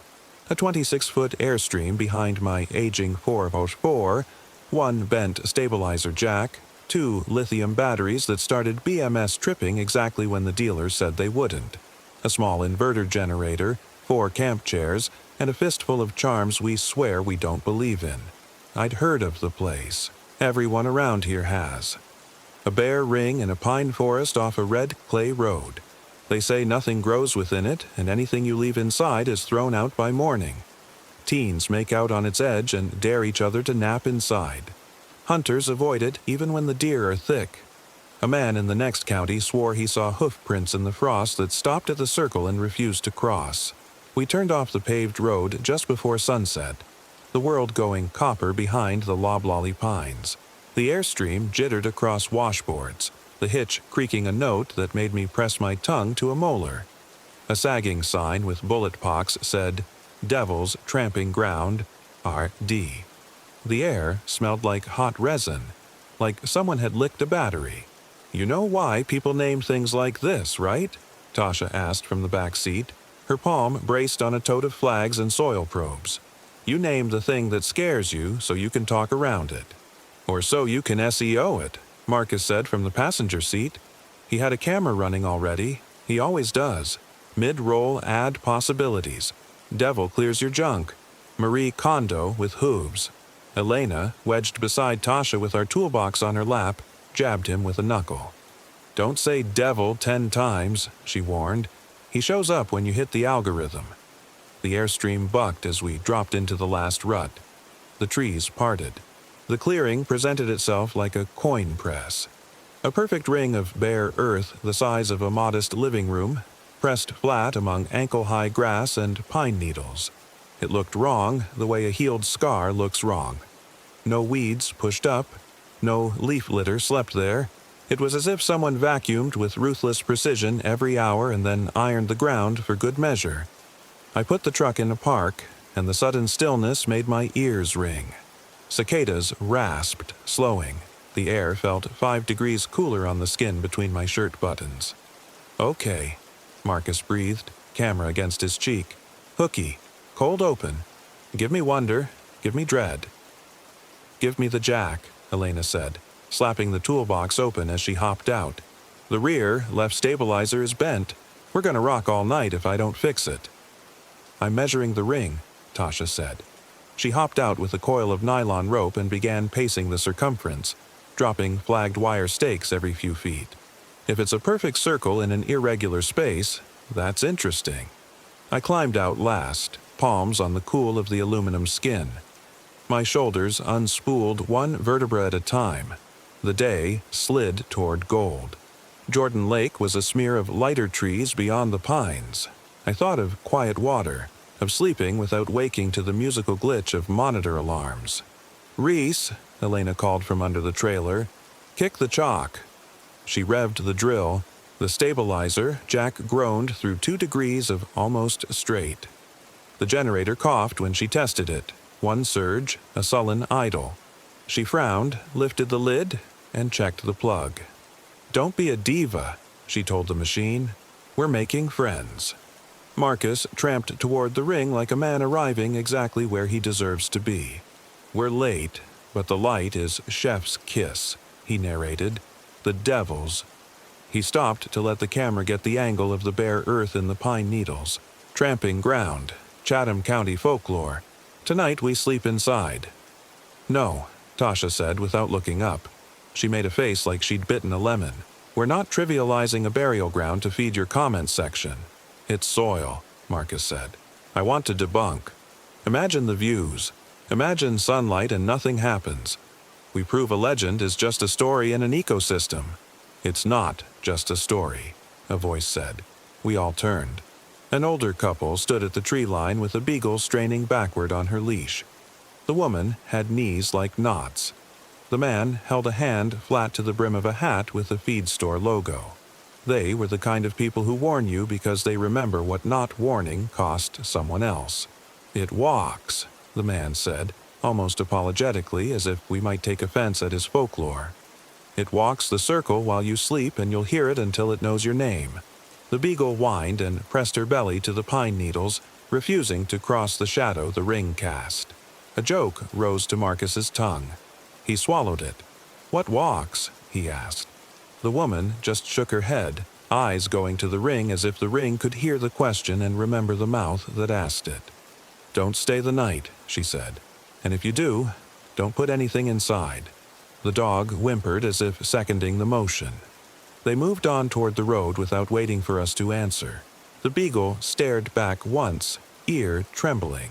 The sun squeezed down to a tangerine peel through the trees. The generator coughed obediently when Elena coaxed it again. Our batteries read 88%. The fridge clicked on. Tasha finished her ring of flags and set a little stainless mug on the bare earth inside, her makeshift soil temperature gauge. She pushed the probe in and checked a cheap digital thermometer. 2 degrees cooler, she said, surprised. Huh. 5 minutes later, I saw the mug lying outside the line. Not a foot beyond, dented like someone had set it down with anger. The probe wire snaked over the circle's chalk-clean boundary like an insult. "Did you move that?" Tasha asked, turning from her notes. I shook my head. "Marcus?" He looked into his camera, so when he said, "Nope," it recorded the shape of his mouth in case we wanted to check sincerity later. "Elena, touch that and make the plant lady mad? I like my fingers," she said. Tasha walked to the mug and crouched slowly, carefully, as if approaching a snapping turtle that had learned to look like stainless steel. She set the thermometer on top of the mug and stepped back, letting the numbers stabilize. "Same temp as ambient now," she said. "Okay." She lifted the mug between 2 fingers and carried it back to the airstream, setting it upside down on our picnic table as if she wanted the air to flow under it and scold it for misbehavior. I didn't like that we all were agreeing it had jumped without saying the word. I didn't like that the dirt inside the ring looked packed like a path. We did what people do when the edge of belief shows in the corner of a lens. We made dinner. Elena boiled water, and we ate bagged chili warmed in a pot, tortillas crisped on a campfire grate. The generators idle steadied. Cicadas rasped and dropped into sync. The woods filling with that pressure cooker hum you don't hear until it isn't there. Marcus talked about thumbnails. Tasha set her notebook beside her bowl and sketched the ring, its flags like little military units.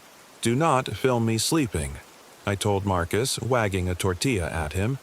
"I would never," he said, lying with the comfort of practice. I covered the RV mirrors with dish towels because my grandmother had said once that mirrors remember what you don't. It made Elena grin at me as if I'd confessed to knocking wood as medicine. "Humor me," I said. "I'll humor you later when the generator stalls and you want me to push start it." "A generator can't be push started," she said, delighted. "But I accept your metaphor." The light ran out all at once. Night dropped like fabric. The clearing, which had been a scene, the ring, a in-camera effect, became a whole. The woods reset. Cicadas rattled to a stop mid-phrase. A breath of colder air slid under my shirt like someone's fingers. The generator's little piston sound took a cautious step louder, and then I heard it. A slow, patient crunch on pine needles. The sort of sound a careful boot makes when the wearer is not trying to hide but is trying to keep the rhythm even. Crunch, 2 heartbeats, crunch. I stared around the fire and found the others listening with their faces. Marcus's smile had dropped an inch as if someone pressed gently on its corners. Elena reached without looking for the headlamp on the picnic table. Tasha's hands nodded once in her lap, then went still. Crunch. 2 heartbeats. Crunch. It's a deer, Marcus said, but softly, as if words had weight tonight and if he set them heavy they'd sink. Deer don't count, Tasha said, equally quiet. They test the air. They pause. That's pacing. Marcus lifted the camera. He panned over the ring, then the trees. On the tiny screen was nothing but luminous static, like snow in an old TV storm, whenever he aimed the lens at the center of the circle. When he pointed at us, our faces came back in the grain, as if we were recovering from a blizzard. IR flood? He asked, and Elena stood to clip on the infrared illuminator. The tree trunks snapped into hard salt and pepper. The circle remained a smear of uncooperative noise. Crunch, 2 heartbeats, crunch. My muscle memory put a radio in my left hand. The ghost of the mic pressed into my palm. The phantom cord pulled at my shoulder. Somewhere in my head a station tone chirped, and another sound braided under it. A child's voice, deliberate and brave, not crying. "Medic," the voice said. "Sir, he's not breathing. Please hurry." I focused on the dirt at my feet because if I looked at the circle, I would stand and go toward that voice like a compass needle finding north. I counted 8 slow breaths, in through the nose, out through the mouth, the way the therapist had taught me the one time I had listened. "Elena," I said, and my voice sounded like someone else's throat had set it down. "Let's chalk a ring around the trailer. Humor me." She didn't argue. She took the fat carpenter's chalk and drew a white line around the airstream. Careful, continuous. I fetched a bag of nails from the toolbox and hammered 4 into the dirt at the cardinal points, their heads kissing the chalk line. Iron, I told myself, because iron is an old language in any country you sleep outside. Tasha watched the ring take shape, and then, with hands that trembled but did not spill, built a string of leaves and stems from the plants she'd gathered. A quick garland of sweet gum and holly, a second, softer line we could lay if the first line failed. "Plants remember boundaries," she murmured, not quite to us. The sound circled with that same steady patience. Crunch, 2 heartbeats, crunch. If you've never felt something in the dark walk the math of a circle at the edge of your hearing, you don't know the specific kind of sick it inspires. It is the opposite of lost. It knows exactly where you are because you are the origin in its geometry. Marcus set a camp cot in the ring. He did it as if he were moving in a dream and couldn't quite remember who was telling his legs to bend. He unrolled a bedroll on top of the cot and plumped a pillow. "No," Tasha said sharply. The word felt like flint. Elena started to speak, stopped, then said, "You'll get your footage without that." "It's the bit," Marcus said, not looking at us. In his downcast lashes I saw the glow of the subscriber count that was his other god. I could hear the faint ping that told him one more, one more, one more. I sleep 10 minutes. I wake up and say, nothing. We show it's just a story. Or we show it doesn't care about my brand. Either way, it's clean. "Do not," Tasha said lower. "Disrespect. The boundary." "Elena," I said, and she and I shared a look across 1,000 fights and 20 reconciliations and 3 different apartments, and one night we should have driven straight to the courthouse but didn't. We are good at being on the same side when something else gives us a clean enemy. "Marcus," Elena said, taking a step toward the ring, "we can fake the sleep. Put the cot down, lie on it, sit up. The camera's a liar if we want it to be." "I want it to be honest," he said, and for a second he looked like a boy asking a question he didn't want the answer to. Crunch. 2 heartbeats. Crunch. The air smelled like a storm, trying and failing to muscle over the horizon. Ozone and a taste like old pennies on my back teeth. I heard the station tone again, clean and bright, and then I heard her, the one I couldn't pull back from the blue. "Medic? If you're there, say something. Stop," Tasha whispered, and I realized my feet had carried me 3 steps closer to the ring. I had not decided to move. I had simply moved. "Say it out loud," Tasha said, as if giving a nature lecture to a child who needed rules to hang their day on. "Present tense facts. You taught me this last winter when I thought I saw someone in my kitchen in the dark. Say what is real." "I am outside the circle," I said. I made my voice boring and factual. I am not stepping inside. I am listening to night animals and my friends breathing. I am holding a hammer. Good, she said, voice soft. A teacher praising a kid drawing with focus. We are always teaching each other how to move in the dark. Marcus lay down. He set his head on the pillow and folded his hands on his stomach like a man in a coffin. The IR flood washed his face into a merciless topography. A slow smile ghosted at the edges of his mouth. The smile of a man who thought he had captured something for his audience. And then the pacing stopped. I hadn't realized how much I needed the rhythm until it left. The silence it made was loud enough to wake the bones in my forearms. I don't like that, Elena said. Her breath made a cloud in the IR viewfinder that I could see, but not feel.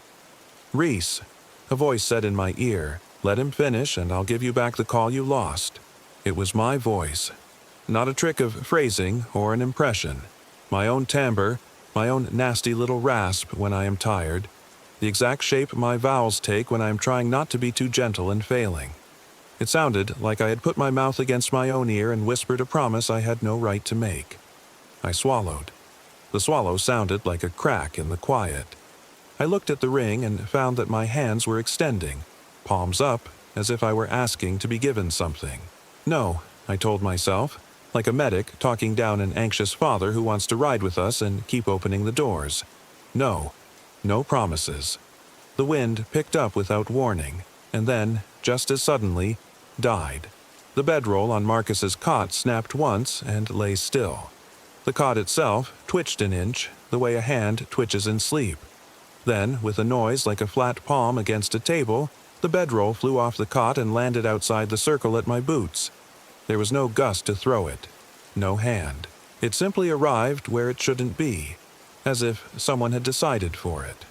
Oh, Marcus said softly, for the first time unsure how to narrate what his eyes had taken in. He sat up with an awkward lurch and leaned to reach for his tripod. His hand crossed the line. He froze, fingers hovering over the aluminum leg. The sulfur smell spiked so hard, tears stung the corners of my eyes. From the trees, that pacing resumed. Faster now. Crunch, crunch, crunch, like someone running around us in a circle but not breathing hard, not working, just fast. Elena stepped forward and drove 2 wrenches, short, cross-hatching into the ground at the ring's edge with the heel of her boot. The crossed iron made the floodlights strobe for a hiccup, the camera auto-exposure hunting and failing. In the IR snow, a shadow tripped and fell where no weight should have been. A sudden toppling of nothing. Counter circle, Tasha said. Her voice shook but stayed steady enough to be instructions. She began laying her garland of leaves and holly around the ring, a second orbit, green on brown. Plants can change a path. They can make you step differently. I had a handful of nails. I jammed 2 more into the chalk line around the airstream's eastern point. The metal felt damp, like it had sweated in fear.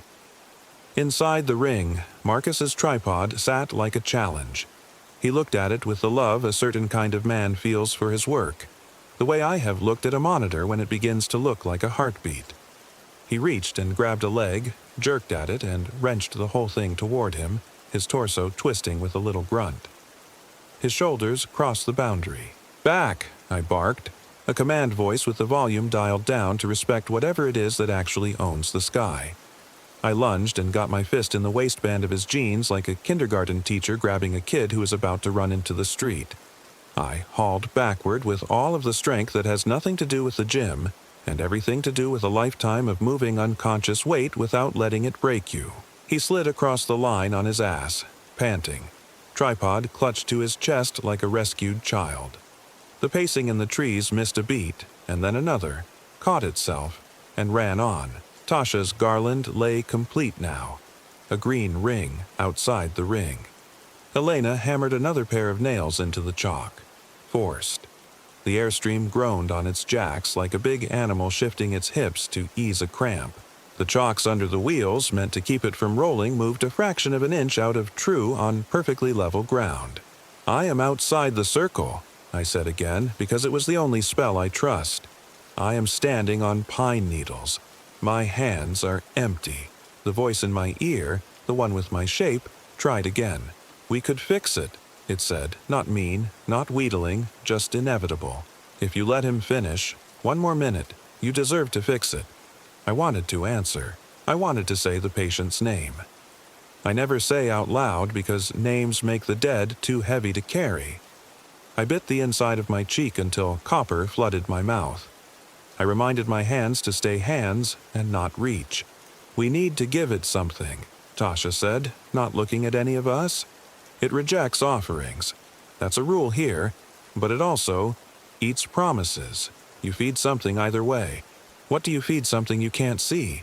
Elena asked, breathing fast now, the adrenaline shivering the edges of her words. "What it thinks you love," Tasha said. Marcus's camera blinked its standby light. His SD card, the little sliver of miraculous memory, sat inert in its slot. I thought of the months he had worked to get to his 100,000 and then 2 and then 3. Of the way he touched his analytics the way other men touch a rosary. "Don't," he said, already knowing. "We bought that card 2 days ago for you," Elena said. "We can buy another tomorrow." "It's not the card," he said. "It's... You have no idea what I filmed this year." "Then let it take what it wants," I said, and I hated my own calm. I pulled the card with my thumbnail. It popped loose like a tiny tooth. I held it in my palm and looked at the ring. I thought of a man in a crash who had held his wife's hand and wouldn't let us cut him free until I told him, in present tense facts, the 3 most boring true things I could find in the room, and he believed me enough to open his fingers. I took one step, and then another, until the chalk line around the airstream kissed the toe of my boot. I did not cross it.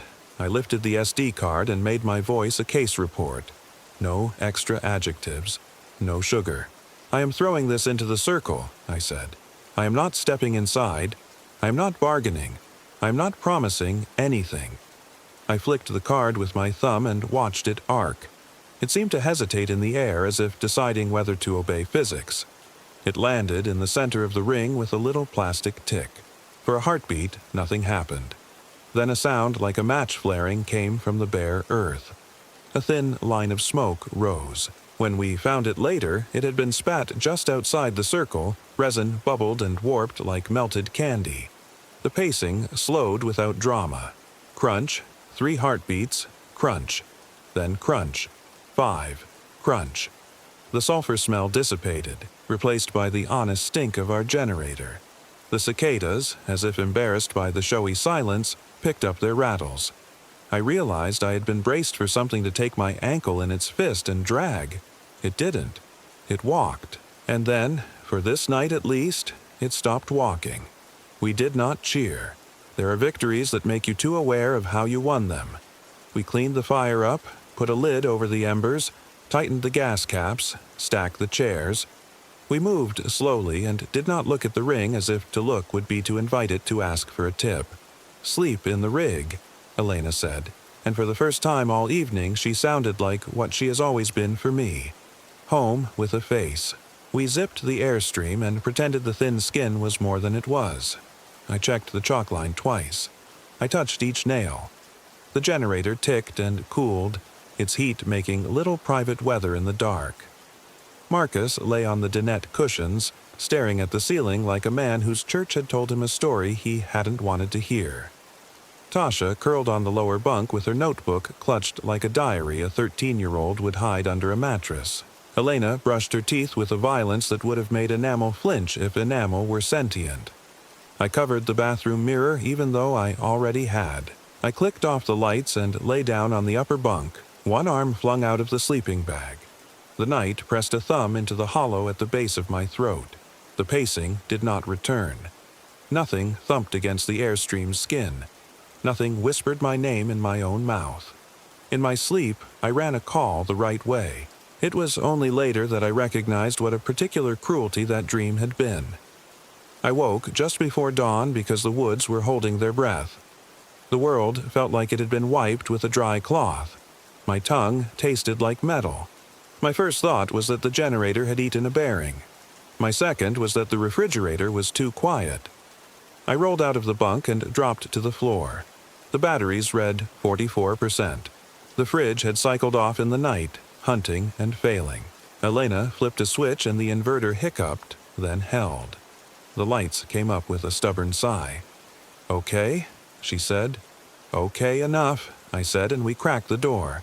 Dawn had been everywhere except inside the ring. Dew glazed the pine needles with that fragile pelt that makes your boots whisper when you walk. The bare earth was dry as a scab. The chalk line we drew around the airstream had smudged in 2 places, east and west, but still made a necklace. The iron nails we'd hammered in sat with a film on them, a dark shine I could taste from a foot away. Marcus walked to the bare earth with his camera down and his hands in his pockets. He looked at the melted SD card the way you look at a photo of yourself as a teenager. Love and contempt and a complicated grieving. "Maybe don't title this one," I said softly. He nodded. "Maybe I'll just go live and say we camped in a forest and listen to it be a forest." He squinted at the ring. "Or maybe I'll tell them stories are true even when they're wrong." At the far side of the airstream, on my pillow in the upper bunk I'd left unmade in my exhaustion, sat a neat loop of Tasha's flagging tape, knotted into a circle with little engineer's care. We all looked at it and then looked at each other, our faces saying the same thing. None of us had done that, and it had sat behind a zippered door while we slept. Tasha picked it up with 2 fingers as if it might bite. She smiled a little, tired and reverent. "That wasn't mine anymore," she said. "It was just something that wanted to be a ring." We broke camp in that careful hush you bring to a room where someone is sleeping off a night of rage. Elena cranked the bent jack up with small, apologetic clicks. The generator started on the second pull like a dog deciding to forgive you for stepping on its tail. I checked the hitch pin and found a hair-thin score along its throat that hadn't been there yesterday. It looked like the first line you draw when you are deciding where to cut. "Replace that before we tow again," I told Elena, and she nodded, her eyes trying to find on my face the exact shape of the fear I wasn't naming. We drove out in the soft morning, the pines paler now, the clay redder, the world insisting on being ordinary with a vigor that made me almost dizzy. The Beagle's owners weren't on the road yet. Jordan Lake shrugged at us from between trees, blue as a clean plate. The airstream clacked once and then settled. 2 miles down the road, at a gas station with coffee that tasted like a pot had been both burnt and baptized, Marcus slid the bubbled SD card across the formica. The cashier picked it up, looked at the wound, and looked at us, his expression taking inventory of what might be wrong with us that didn't show in a mirror. He put it down carefully as if it could contaminate the register drawer. "Y'all headed to the lake?" he asked. "Headed away," I said. "Good," he said. "Sometimes away is the right way." We drove home with the windows cracked and the radio on low. The music we weren't listening to holding the world in a shape our bodies liked. Tasha dozed, head on the glass, mouth just open. Elena's hand rested on my knee without needing anything from it. Marcus stared at the line where the road unrolled into future and didn't film it even once. I will not tell you we were brave. We were decent, and sometimes that's better. We read a boundary and chose not to push it for clicks. We gave up a thing that made us feel like we had our fingers on the pulse of a million strangers. We walked away. Some nights since, when my head is a cabinet someone left open, I hear it, the rhythm that is not a deer's, not a man's, not an animal taught to move differently by hunger. Crunch, 2 heartbeats, crunch. When I do, I say present tense facts like a prayer. I am in my bed. The night is a place and not a personality. The thing that walks its circle does not walk mine. And when I drive, I check the hitch pin more than I used to. I press my palm against the metal and wait to see if it tastes like a coin on my tongue. Iron has a way of telling you the truth if you let it. The day after we came home, I went out to the airstream with a magnet. I touched it to the heads of the 4 nails we had hammered into the earth. It kissed each one with a little jump, as if relieved to meet something like itself. The next call I took after my leave smelled like bleach and dog and relief. The patient's heart found us again under my hands, not because I asked for a bargain, but because it was ready to be convinced to stay. When it did, I didn't look up. I didn't say thank you to anything with a name. Medic, a voice said in my head from a long time ago, and then it was quiet, and the present tense facts were enough. If you go, because I know how curiosity is a campfire and some of you will, don't leave anything inside the ring you're not ready to see thrown back at your feet with a dent you won't forget. Don't promise. Don't say its name like a dare. Chalk your lines and keep your iron close. Remember that some things walk not to arrive, but to wear a path into whatever you'll give them. My name is Reese Porter. I'm 34, and I slept 20 yards from where the ground itself walks in circles. That's all. That's enough.